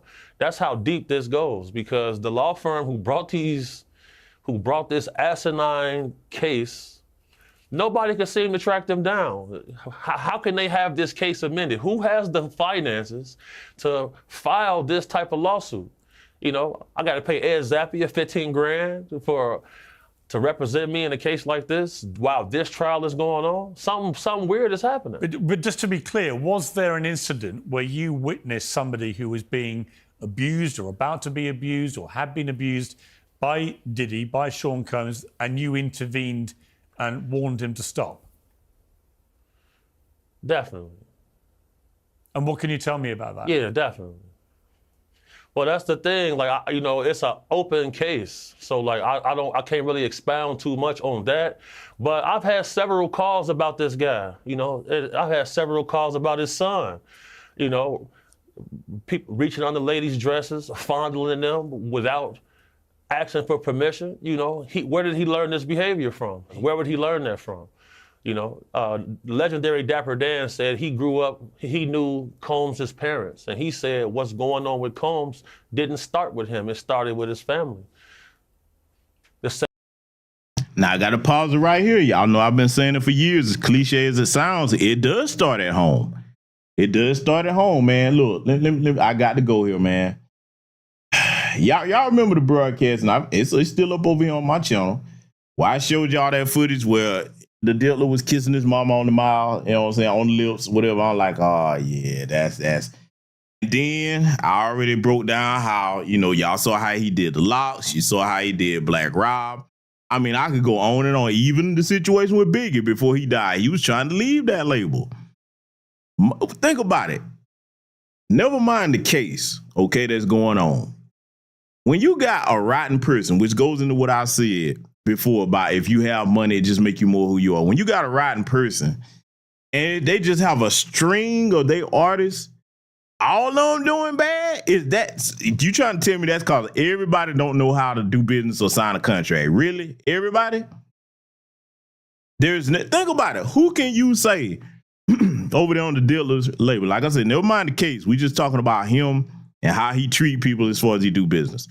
Who can you say to this day, be like, yeah, you know what? They did good under him, man. How many of his artists can you say that they just be over there sitting in limbo? Janelle Monáe. I mean, we couldn't go on and on. You'd be like, dang, they came out, they had a cool little song. They usually have one little album, and then after that, you be like, damn, where the rest of their music at? You know what I'm saying? Now we see why. He ain't have time to take care of no business with all the other shit he had going on. We seeing in this trial. Okay? So when you start looking at that, you be like, yeah, man, that type of crap right there that you got going on, everybody ain't lying on you as far as how you treat people, okay? And then look at the situation. I'm going to tell you why I knew little buddy was riding that, man. The Diddler, when he sat up there and then all the truth done came out where it was him that did what he did and then he let Shine take the fall for that, that man did that in 10 years in prison? And then when he got out, you ain't even look out for the dude. I mean, I'm just saying, bro, if you gonna do that and somebody on your team agree to go down for you, and man, you're supposed to make sure you looking out for them while they in there. And when they get out and you got that kind of bread, man, at least 3 to 5 million on top. Be like, hey, man, you took that for the team, you know what I'm saying? Good looking out, because that would have, think about it, right? Let's go here, okay? He didn't look out for him, like I said, all right? Because Shine already spoke about that, and Shine is a Belizean. He's not LPA, but that's beside the point. I'm looking at how he treated somebody that was down for him, okay? So now let's look at this. What would have happened, do y'all think would have happened if he would have went to prison then behind that? If he would have went to prison instead of Shine, huh? Perhaps we wouldn't even be here today. Perhaps that would have stopped all of that. That would have took him off the streets for at least 10 years. That would have shut all that shit down. And you notice that after that happened, you notice J-Lo disappeared, huh? She was like, oh, no. This is too much going on. And you know what? I'm going to be honest with you. This is just my conjecture. I think that all the freak off activity kind of started when she left. I do. I kind of think so, because reason why I'm saying that, if he was doing all of that back then, and I ain't saying he wasn't doing none of it, he was doing all that stuff back then, I think it would have probably came out back then. You know what I'm saying? I believe like after he lost her, because he was crazy about J-Lo, okay? And he couldn't get another J-Lo, so I guess he just started, singing into a spiral of depravity or what have you. But like I said, man, when you just look at his character, apart from this case, everybody is not lying when I'm talking about your peers. We ain't talking about none of these people accusing him of none of the stuff in the trial. I'm talking about how he do business. When all your peers say you riding, man, everybody ain't making that up, man. Y'all better go back and listen to that broadcast where I played that conversation where the Locks was on that radio station. And who gonna say them brothers ain't solid? Look, that's one thing I'll say about them cats, man. They ain't got no reason to lie. And he called in up there, and you could tell you could tell the dude was on some fake shit, man. But see, them cats right there, what I like about how the Locks handled that, they stuck together. They're like, all right, we gonna make sure we got each other back. You ain't finna play us like you play the rest of these people. And they did the right thing. And you see what happened when their careers took off after that. Some of them went and started doing solo things, but all of them are straight today from what I understand. All of them have gone on to do other business ventures or what have you, and they can still go and tour and make money. You know what I'm saying? So, like I said, when you're going up against the devil, man, hey, you got to have all your ducks lined up in a row, man, and you got to make sure that you coming from a place of righteousness when you're fighting, or you're not going to win. Because see, look, it's one thing to be fooled. It's another thing to realize, okay, now that you see what's going on, then you choose to still keep dealing with the devil. Okay, don't be complaining when you get put through hell too. Let it continue. Same things that I see when I'm battling trafficking cases. The most common enablers of this activity are close relatives, families, and friends. Yeah. There are lots of rumors, as you know, swirling about Diddy and have been accelerated by what's happened to him. One of them is that he had something to do with Tupac Shakur's murder. Do you believe that? Well, you know, when it comes to situations like that, you got to look at the list of facts. There's a guy by Dwayne Keith Davis who's currently in a Las Vegas detention center. For those that don't know, that's Keefy D. And, you know, he swears up and down that Combs promised him a payment to unalive the rapper, and the rapper became unalived. And, you know, FBI say Eric Von Zip intercepted the payment and kept it for himself. Like this, the paper trail wouldn't exist. If there's smoke, there's fire, Piers. Other people say that Diddy was a Fed himself, that he was on their payroll. Do you think that's a possibility?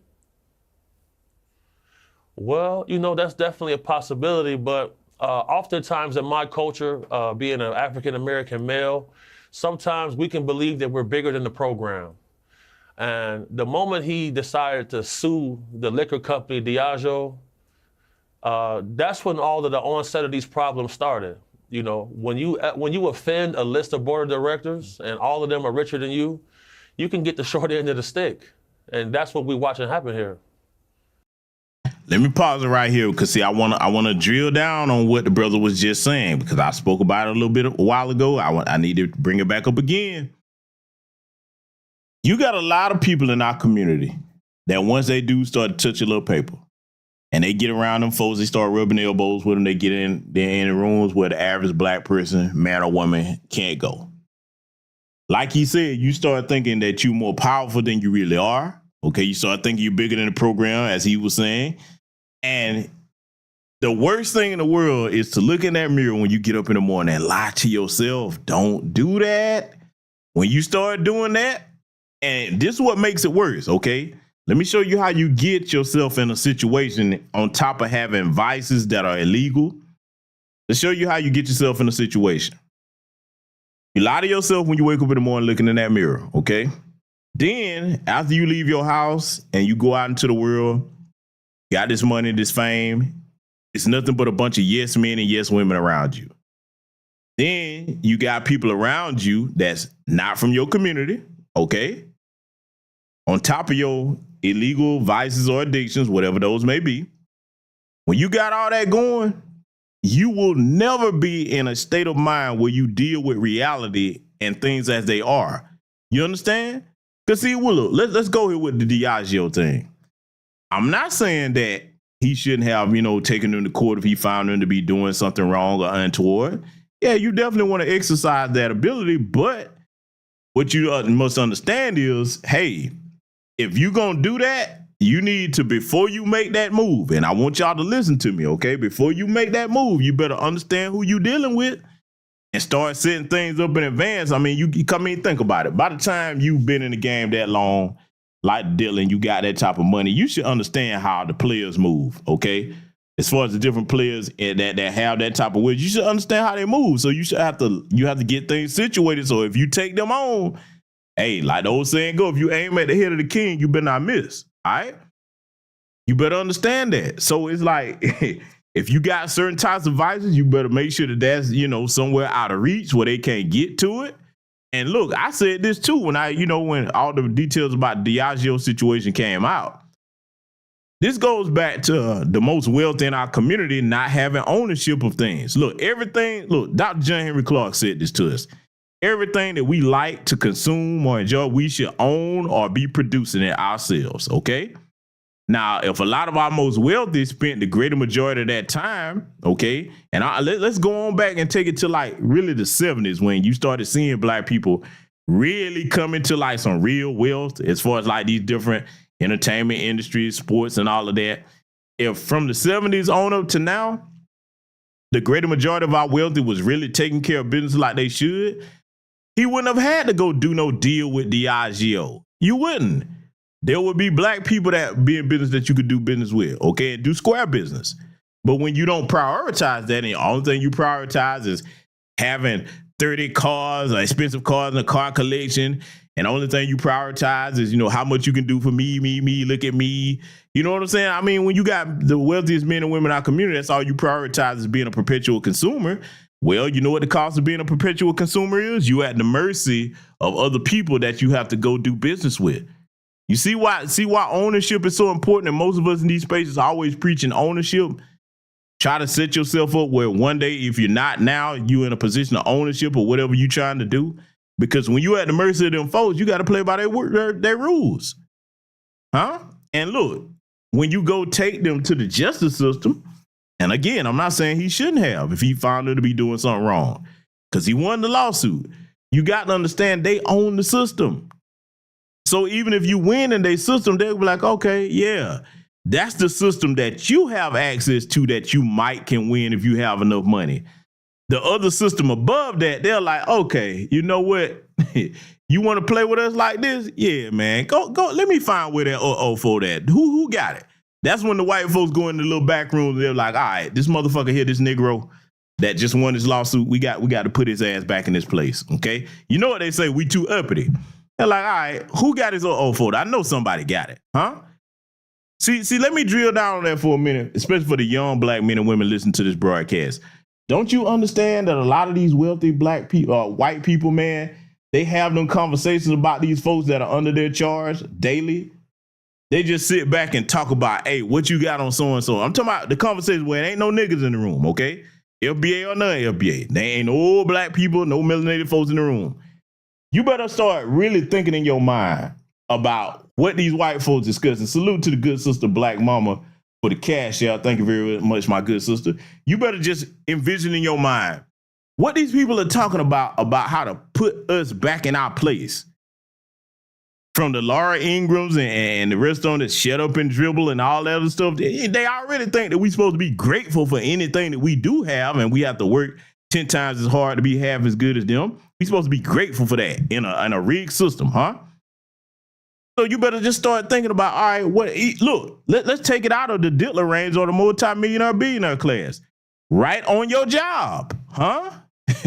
You better understand that if you a brother or sister that, especially in corporate America, and you good at what you do, I'm talking about you come in, you just do your job, you're not trying to socialize with them. They threaten when you just quiet. Next thing you know, human resources calling you in, talking about you seem like you are, you're abrasive to the other people, other coworkers. I'm not here to be Mr. Friendly. I'm here to do my job and clock out. This is why they always say trying to get in your business. And y'all know I've told y'all for years, me and many others, if you out here working and punching the clock, don't you tell these people nothing about your business. Your social media should be private. Do not put your coworkers on your page like that, especially them white folks trying to be all in your business. Especially, if y'all know who you are, especially you over there on Facebook, y'all like to share every goddamn thing. Some of y'all talk too fucking much. Ladies, I'm looking at y'all, huh? And some of you dudes. But if you the type of person like to run your mouth about everything and you got to post everything you do, hey, you better keep your shit private, man. And just let your family and close friends in. You understand? Because they always trying to get in your business for a reason where like, okay, look at Darnell. I seen him look like he was smoking weed over there. That violates the work policy, buddy. I'm going straight to HR in the morning. Next thing you know, little Billy done went in there and told on you. And then Billy will be talking to you the whole day. You don't know now. He done went and snitched. Time he got in the job. I was on Darnell's Facebook. I seen him. He was smoking weed. I seen it. He had a big blunt in his hand and everything. I sure did. Here, I've got screenshots. This is Darnell right here. There's his Facebook. He lied and told y'all he didn't have one. He's had me on his friends list for months. I've been watching him, so I know what I'm saying is the truth. He done told them that bullshit at the beginning of the damn shift. Now, the work they start, hi, Darnell, how you doing, buddy? Now, see, you got to understand, I'm being facetious here, but I want y'all to bear with me on this. What they like is the joke taking a long time to pay off. So you sitting there kicking it with Darnell like y'all cool. You talk about whatever you and Billy talk about, man.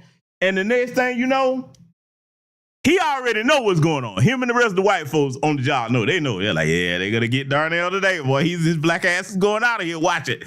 So they're waiting on the moment before they're like, the human resource people come out of, Darnell, could you come to the office, please?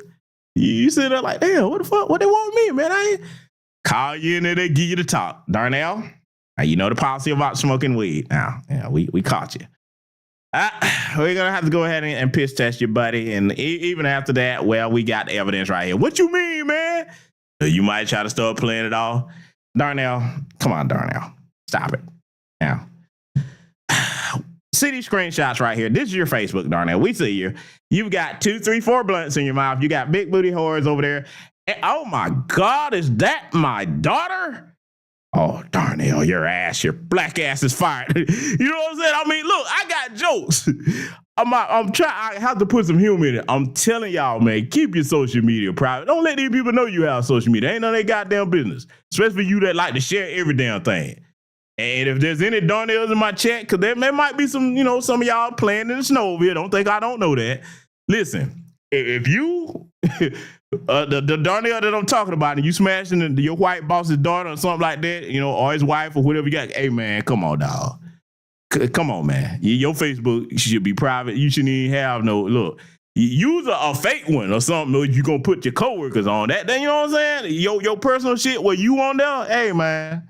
You know, I'm just saying, I got jokes, but y'all feel me. Y'all laughing because y'all probably know about these situations. You feel me?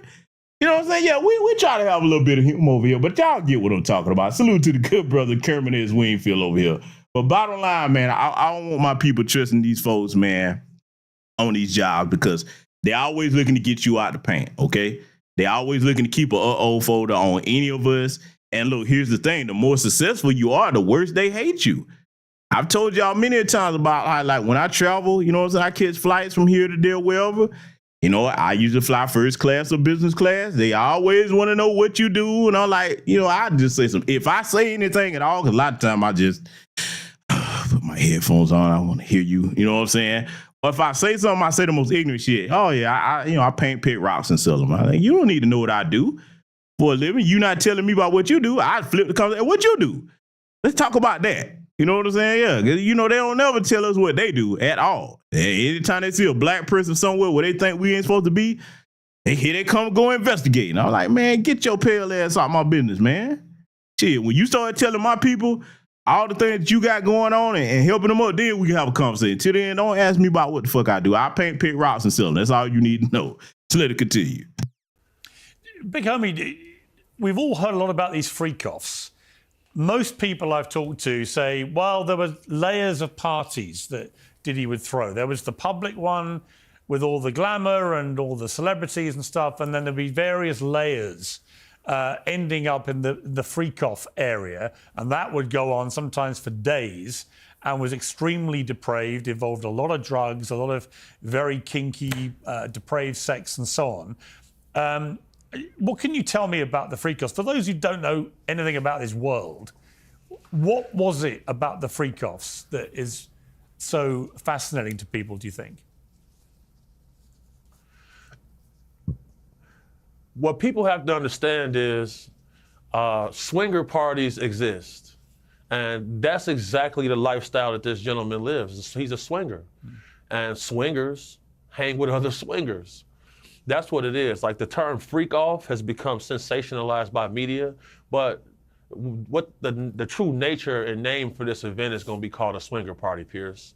And that's what takes place. You people, partners sharing their partner, indulging in sexual acts.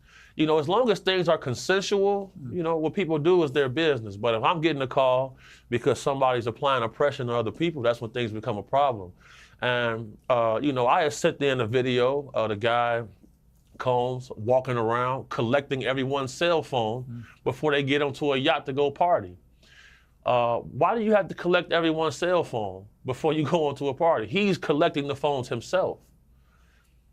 That's what I meant by there's layers to the party. You know, the first part of the event is going to be a normal socializing mixer. But, you know, when the guy comes out collecting phones, that's when things are about to get, that's when somebody's cake's getting touched. This is how it goes. Let me pause this right here, and I'm saying this out of love, and I'm assuming most of the older sisters in here should know better than this. So I'm primarily directing this towards the younger sisters that listen to my broadcast. Please, young sisters, listen to me, listen to me, listen to me. I need you to put the ears on where you hear what a black man is saying to you, and you don't think that I'm just hating or whatever. Because trust me, I have no reason to hate on none of these goofballs, okay? I'm telling you, because for those of you that know what I do, I run an executive protection agency, and I also run a cybersecurity firm, so I do have clientele. Some of them y'all know very well, because when we do take on that type of work, okay, and we're not, protecting facilities or what have you, we take on some of these types of people that you all hear about in the news, all right? Let me warn you, young sisters, on something. Please listen to your brother, all right? Because I'm telling you something, I want you to be safe. If, like that brother said, you happen to find yourself kicking it at some after party of some famous celebrity, athlete, actor, whatever, musician, and somebody come out talking about taking your phones, or they talking about you signing an NDA, get your little ass up and leave. You hear me? Don't you do that. Look, why you think you better listen to what this brother was saying? If they taking your personal property like your phone, and they talking about you got to sign this or that, the third, for you can come in here. Nah, man, that's your cue right there. And I need to say this to young ladies this way so you will hear it. For those of you that have sense to listen. You better think right in that moment where you're safe, you healthy, and you can go back home to your family. That moment that you in right there, sure, you starstruck, you want to be around these people or whatever, but at that moment where somebody come out and say, hey, before you come in, you got to sign this and give me your phone. Get up and leave, because what's going to happen is you're going to get in there, you're going to be in an environment where damn near everybody gonna be fucked up on some types of drugs that you ain't never heard of. You end up probably wearing something provocative. If you get touched on, this, that, the third, everybody in there gonna have everybody back. Ain't nobody gonna say nothing, even the other women in there. That's the thing you better understand. You probably like, okay, if something happened to me, I know the other women gonna tell you. No, they're not. Let me talk to you. See, you ain't gonna have nobody else talk to you like this. I'm telling you because I know what I'm talking about. Ain't a motherfucker in this world can argue me about what I know and what I've seen. Let me talk to you. The women that you would assume that would have your back in something like that, where you got to sign an NDA and you got to come in there and, you know what I'm saying? Oh, hey, yeah, they gonna have my back. No, they're not. You know why? Because them bitches they sold a long time ago. They don't care what's done to them in there. They already too far gone. They're not gonna help you. Because they know if they try to say something, that's going to mess up whatever they getting out of that, being in these degenerate areas like that. You understand? So if you're a young sister, you in your teens, 19, 20, whatever, you know what I'm saying? I mean, hey, listen, man, you better remember that. Because what's going to happen is if you ignore what I'm telling you and you think, okay, I'm just whistling Dixie just to say it, okay, you're going to be in a situation where you be like, damn, I was over there listening to that brother, or I wish I would have listened. The worst thing in the world for you to be in a situation, young ladies, is where you're in a situation where you can't leave when you want to. You done seen some shit you don't want to see. And now chances are you don't know whether you're going to get out of this thing safe or not without somebody violating your person or without somebody trying to drug you, huh? There's no such thing as a free lunch. You better remember what I'm telling you. So let it continue. It's a zest apocalypse right now, man. We got to do something about this. Is there any doubt that he was bisexual? Diddy? That seems to be clear from a lot of the evidence that's come out. Yeah. All of these guys are when it comes to that. Like, I've very rarely seen any straight dudes in this industry, man. That's why I pivoted my business. Like, it's like, I don't want to be the only straight man at the party. So, I got to change it up. All of these dudes are, man. But all of them are. And the freak costs. Let me tell y'all something. He ain't lying. He ain't lying, man. I ain't gonna say all, but it's enough to say a lot. Look, let me tell you something, man. Let me tell you something. I'm gonna say it this way. Most heterosexual black men, because that's the community I'm a part of. I would say most heterosexual men, but the white boy, they like to play little homoerotic games with each other. But most heterosexual black men, if we have any type of fame, notoriety, or whatever. We would rather spend our time around women. But see, you got to understand in this world that he's talking about, a lot of y'all done heard these allegations about these folks, and you see with the Diddler trial coming out, he like Johnson juice rubbed on his nipples, man. You nasty bastard, you boy. Just come on out the closet, man. I mean, look, no matter which way this trial go, he need to just come on out the closet and just, hey, admit who you is, boy. Shout out to the late great Pimp C, man. Come on out that closet and tell us who you is, because we see who you is. But a lot of these guys in that industry, man, yeah, they cupcake warriors, man. They peanut butter pirates. Look, a lot of y'all probably hear these stories. You be like, how could they do this to women? They really don't like women like that. They don't. They don't. Let me tell you why. Because see, this is one of the drawbacks about being high and drunk all the time. The penis is a vascular organ, okay? Once you start to do so much damage to that organ by all these drugs and all that stuff, equipment don't work right. So you can't do nothing with a woman, no way. You know what I'm saying? So, hey, you know, some of them, they may as well, you know, go and kick it with Felice Johnson, man. I mean, look, you see a bunch of dudes just want to hang together all night, huh? There's some women, look, it's a sister that I tried to tell about something, and thank God she got away from this situation healthy, but there's a sister I was trying to tell about a group of individuals that's very famous. And I was telling her, like, hey, look, I know you gonna be, because you seen this, so you be like, oh, yeah, that motherfucker bad, huh? Most heterosexual men be like, yeah, she got it.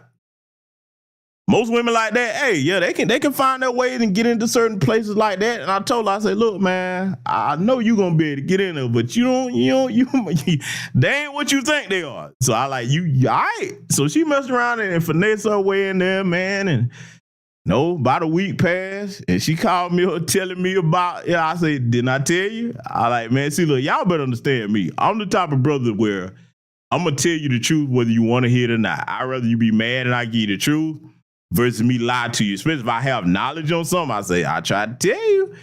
And, you know, she found out it was peanut butter pirate activity going on. You know what I'm saying? She messed around and zigged when she should have zagged and, you know, went in a room and seen some things with the lights down low. And I was like, yeah. You know, now how she got out of there, it was pretty slick. You know what I'm saying? You know, I mean, you know, y'all women, y'all got 1,000 ways to get out of stuff. So I'm just glad she got out of that situation, and didn't too many people see that she saw that, because like the way she saw it, they didn't know she saw it. But what she was telling me, I like, yeah, them jokers are, yeah. You know, and see, look, let me say this to the brothers that's in here, the heterosexual brothers. Look, if you're in the LGBTQ community, I'm not bashing y'all. I don't hate none of y'all at all. I'm just speaking about reality here, okay? So it ain't no hate towards y'all. I ain't got a bit of problem with y'all. But for the rest of my heterosexual brothers in here, man, we can tell when we're around them dudes, man, when you like, yeah, man, they're a little too, you know, because like, I'm from the South, okay? The way we were raised, we don't do too much playing and touching on each other like that. You know what I'm saying? Yeah, I mean, we ain't, you know, especially brothers in my age range, we don't do all that, bro. Nah, man. You know what I'm saying? So when you see dudes that's kind of a little too touchy-feely, then it's like, okay, I'm gonna give y'all a scenario. Cause see, you know, I really want to say some things here, but I got to be generic with this. Let me ask a question. How many brothers in here, man, if we're at an event, right? I want to give y'all a scenario to let you know that the big homie ain't lying about what he talking about these little peanut butter pirates in the industry. It's a lot of them, okay? Some of them y'all think it's cute. Listen, man, how many brothers in here that's heterosexual, we was at an event where like there's seating and everything, and you know what I'm saying? It's women in here, and hey, you know what I'm saying? You can go sit any way you want. Now, instead of you doing that, you always huddled up under some dudes, like packed together like sardines in a can. Now, there's plenty of space. It's bad women in this vicinity. How many of y'all would just be in the packed together like sardine club with the hard legs? I'm just trying to figure something out here, because now maybe it's just me. Because I'm like, you put me in a venue where there's attractive women, man, and I got choice to sit wherever I want. Yeah, man.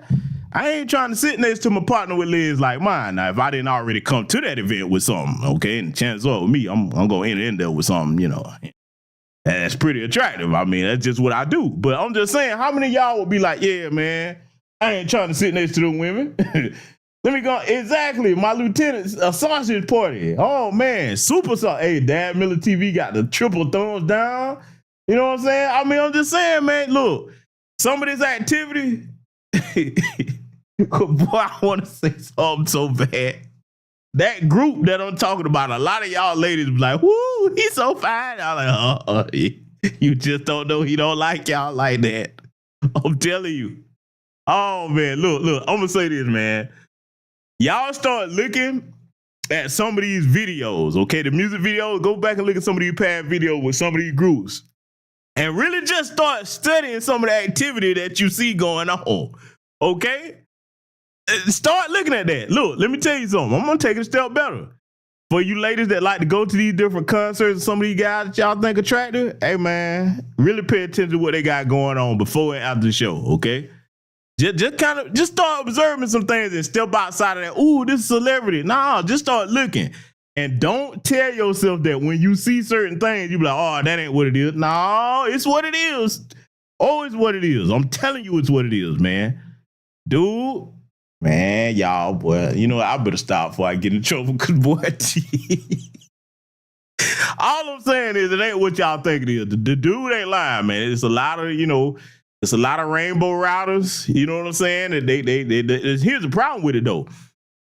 They rainbow riding, but they don't want to come out and let people know that. Look, y'all think about over the years how many of them got caught up in these situations where they messing with the Transformers and Decepticons. And then, you know, because see, this is the thing about the hardcore Decepticons. You got some Decepticons, they're like, all right, it is what it is. As long as I get my bread, you know what I'm saying, and you pay me, ain't no problem. Now, some of the Decepticons, they be like, yeah, I want my bread, but don't try to act like you ain't with this, okay? And when you start treating the Decepticons a certain way, they're gonna be like, oh, okay, I'm gonna let the world know what you got going on. You know what I'm saying? Then they be mad. Look, it's a situation that came out recently where one of y'all favorite rappers got you know, there's some allegations out there about the Decepticon. And look, I'm gonna say this. That ain't the only situation Buddy got caught in like that. You know what I'm saying? It just didn't go out there in the public like that. And I'm telling y'all, when you see certain things, man, you be like, yeah, I already know what you on. Everybody else might not, but I seen it, nigga. I know what you got, man. Y'all, boy. Y'all better watch some of y'all favorites, man. That's all I'm gonna tell you, man. Boy, the Rainbow Riders is real, and they not ready to step out that closet yet, but I'm just saying, look at that. I don't understand that, though, because, I mean, look, if that's what you into today, hey, man, you can put your little feather boa on and get your makeup done and your nails done and, you know, bust out that closet with some fairy dust. Hey, you in a time where, hey, this is acceptable now. That's what they want. Y'all the preferred, you know what I'm saying, version of masculinity that they want. They want the fairy dust version. So I don't understand why they still trying to hold on and pretend to be that facade like you straight. You know you not. Just come on out, you know what I'm saying, and admit what you got going on, player. Be happy. I mean, living a lie like that must be so hard, man. You know what I'm saying? To just you know you like that, and you know that's what you want, but you can't admit it. Like, why? Just go be with your community, man. You know what I'm saying? And look, boy, look, let me tell you something, man.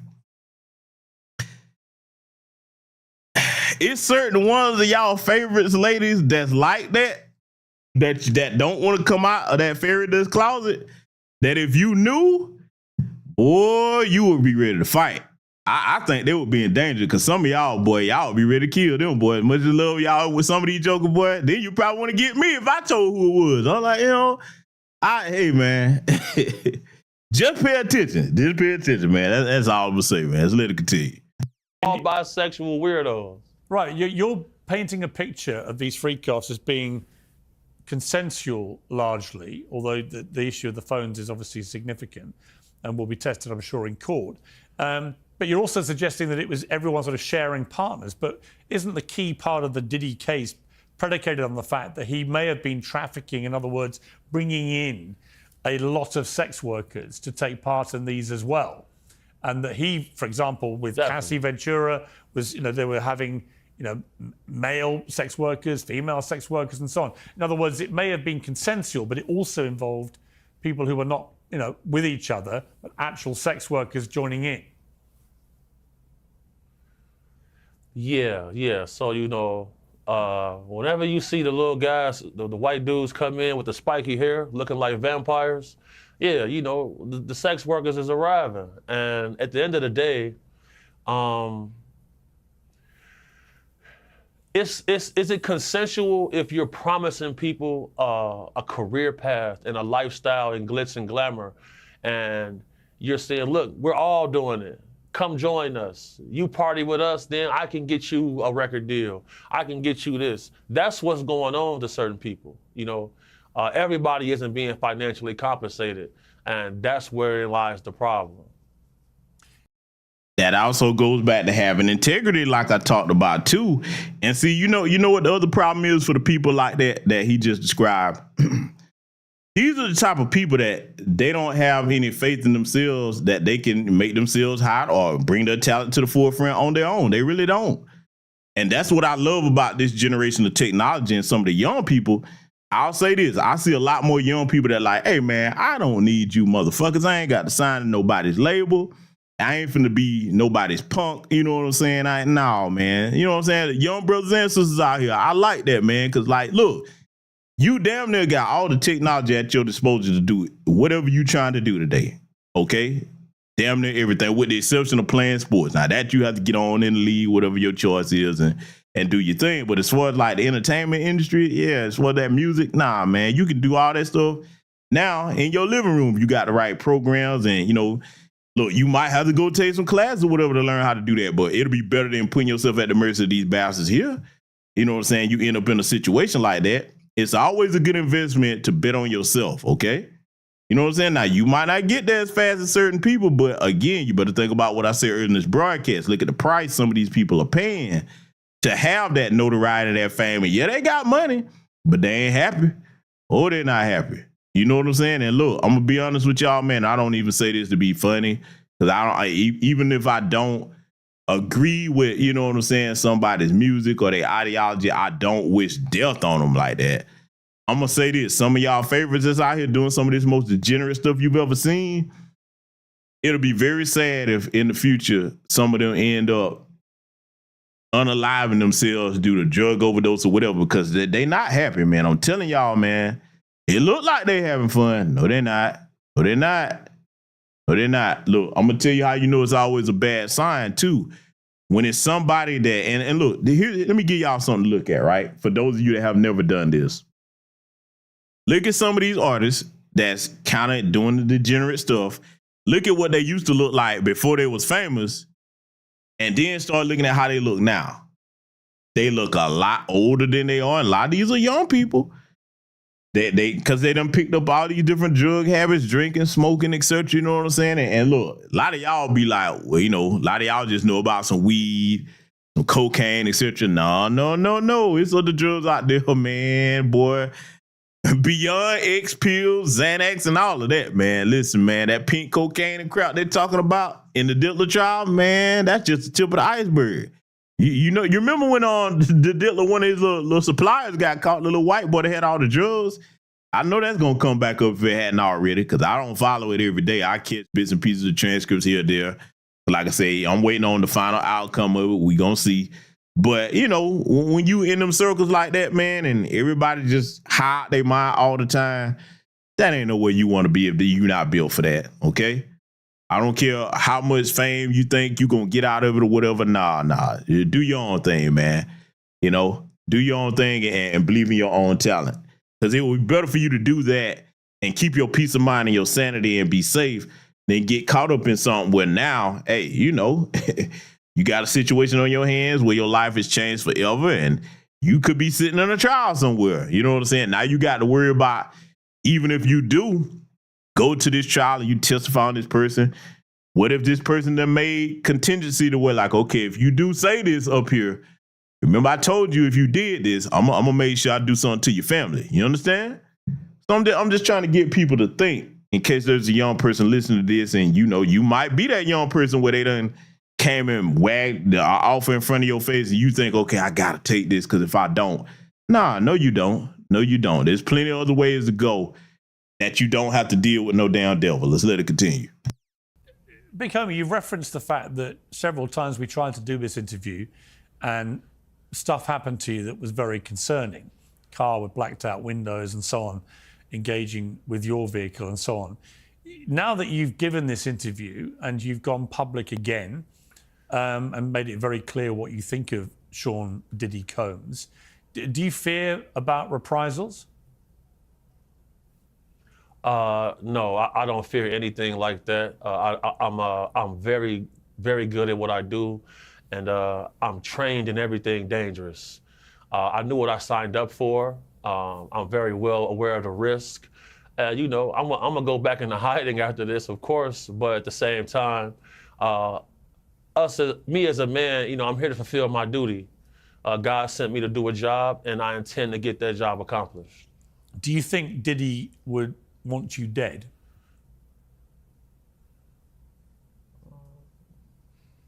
Probably be in his best interest if I was.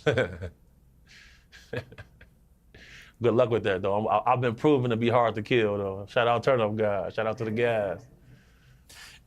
Just finally, Big Homie, there's a lot of speculation about what he may have kept on tape. And I think you've talked about the fact a lot of these guys like to keep trophies, memorabilia, you know, sort of Absolutely. Souvenirs of their depravity, if you like. Just tell me about that briefly. I mean, was that part of the modus operandi for the freak-offs and everything? Yeah, so what I'll say is throughout my career path, we may end up with a pedophile's phone. And in that phone, you'll see a list of trophies. And when it was announced that he had CCTV film cameras in the house, and when the Homeland Security did the initial raid, they didn't inform the raiding officers whose home they were raiding because they had information that he might have been protected. And, you know, part of Epstein's thing was to get people in precarious situations, and then you have this footage that you can use against them to be able to have your way with champions of industry and able to control policy. He does the same thing. So, you know, if you want to be able to seal a big deal and there's a guy you know likes to party, it's easy to set that up. You know, you send a guy a screenshot like, yeah, man, you had such a good time with those two underage girls yesterday, man. You remember this video right here? That person is going to have some incentive to help you out in what you need them to do. It's the same. We've seen this over and over. What do you think is going to happen to him? And what do you want to happen to him? I actually think he may get off. I think he might get off. I've seen stranger things take place. They offered him a plea deal of 15 years. He turned it down. That's that. At first, they were saying life. Then it went to 15 years. I wouldn't be shocked if he got off. And what would you like to happen to him? What I'd like to happen to him, you know, I'm not gonna say on air. I'll say it to you off camera, but I'll say this. I wish the worst, and I have extreme disdain for any man who wants to traffic another person, because that is just slavery all over again. And I don't believe any one person should have dominion over another human being. Big Homie CC, thank you very much indeed for doing the interview on Uncensored. I appreciate it. All right, so y'all heard it, right? That was a brother Big Homie up there in Chicago. And like I say, shout out to that brother for the good work he does, making sure that lost children are brought back home. He brings a lot of black children back to their families. Brother been doing this thing for a number of years. And, you know, we need more brothers everywhere in every state like that, doing that kind of work. But I want to say something about the last couple of things he mentioned there, and that Piers Morgan was asking him about. A lot of people may wonder why, whether it's R. Kelly or whoever, why they keep them tapes like that. Well, I already told y'all about the folder concept. All right, that's one. And the other is a lot of people, you know, especially if they're doing it in a way where they kind of like trying to hold something over about somebody here, that gives them a ego boost, a power boost. They get off on that. Look how many people I was able to make do this, that, the third, and I know if they say something, you know what I'm saying? Hey, out come the tape or whatever, you know what I'm saying? So that's one reason why they do that. You know what I'm saying? So, you know, either way this trial go, like I said, it's going to be lessons to be learned. Like I said, I'm going to be honest with you. What Big Homie was saying is possible. He just might get off, you know, because like, whether you agree or disagree, you got to start looking at stuff and see. Here's another thing I want to bring up too. All right. Because a lot of people like, well, you know, why did he reject the plea deal? Okay. So y'all know sometime back, I went through that indictment. All right. A part of that, at the bottom part of that indictment, they're saying if he get convicted, hey, you know what I'm saying? They can take all his assets, his money, his properties, everything, because they trying to have that under that RICO charge they got on him. They're trying to say that you got everything that you acquired from that criminal enterprise so they can seize it. So that means, hey, that means his kids, they're going to have to go live with somebody else because they're going to seize all that. So he was in a situation where he's like, well, damn it, I got to fight it. You know what I'm saying? So even for no other reason then, even if he thinks he's innocent, for no other reason than that, he like, no, man, I can't take that. Because even if he would have took that deal with the 15 years, that clause in that indictment still applied. They would have seized the stuff. You see what I'm saying? So, you know, it's going to be an interesting outcome to this. But either way, I hope that black men and black women in our community learn from the lessons of this in either direction. Okay, no matter which side of it you come down on, I will say this is not a situation that you just have to find yourself in. Because if you look at Samuel L. Jackson, if you look at LL Cool J, if you look at Denzel Washington, all of those brothers are married to black women. You ain't heard none of this bullshit come up. So it ain't, I don't buy the shit where, oh, just because you black. No, you don't. No, you don't. Sure, the system will try to railroad us. Yes, we see that's what's going on. But you don't have to make certain decisions that put yourself in a situation like that. As I always say, you're going to get whatever you work hard to earn. And it looked like the Diddler's in a situation now where he just might get what he worked hard to earn. We'll see. But nonetheless, I'm going to leave it right there, ladies and gentlemen. Like I said, we got other broadcasts coming up. All right. The one tomorrow, I'm going to piss some people off with that. But I got to go there. Okay. I got to go there because it needs to be said. It needs to be done in a comprehensive way where both black men and black women can get something out of it. Okay. It's not going to be biased.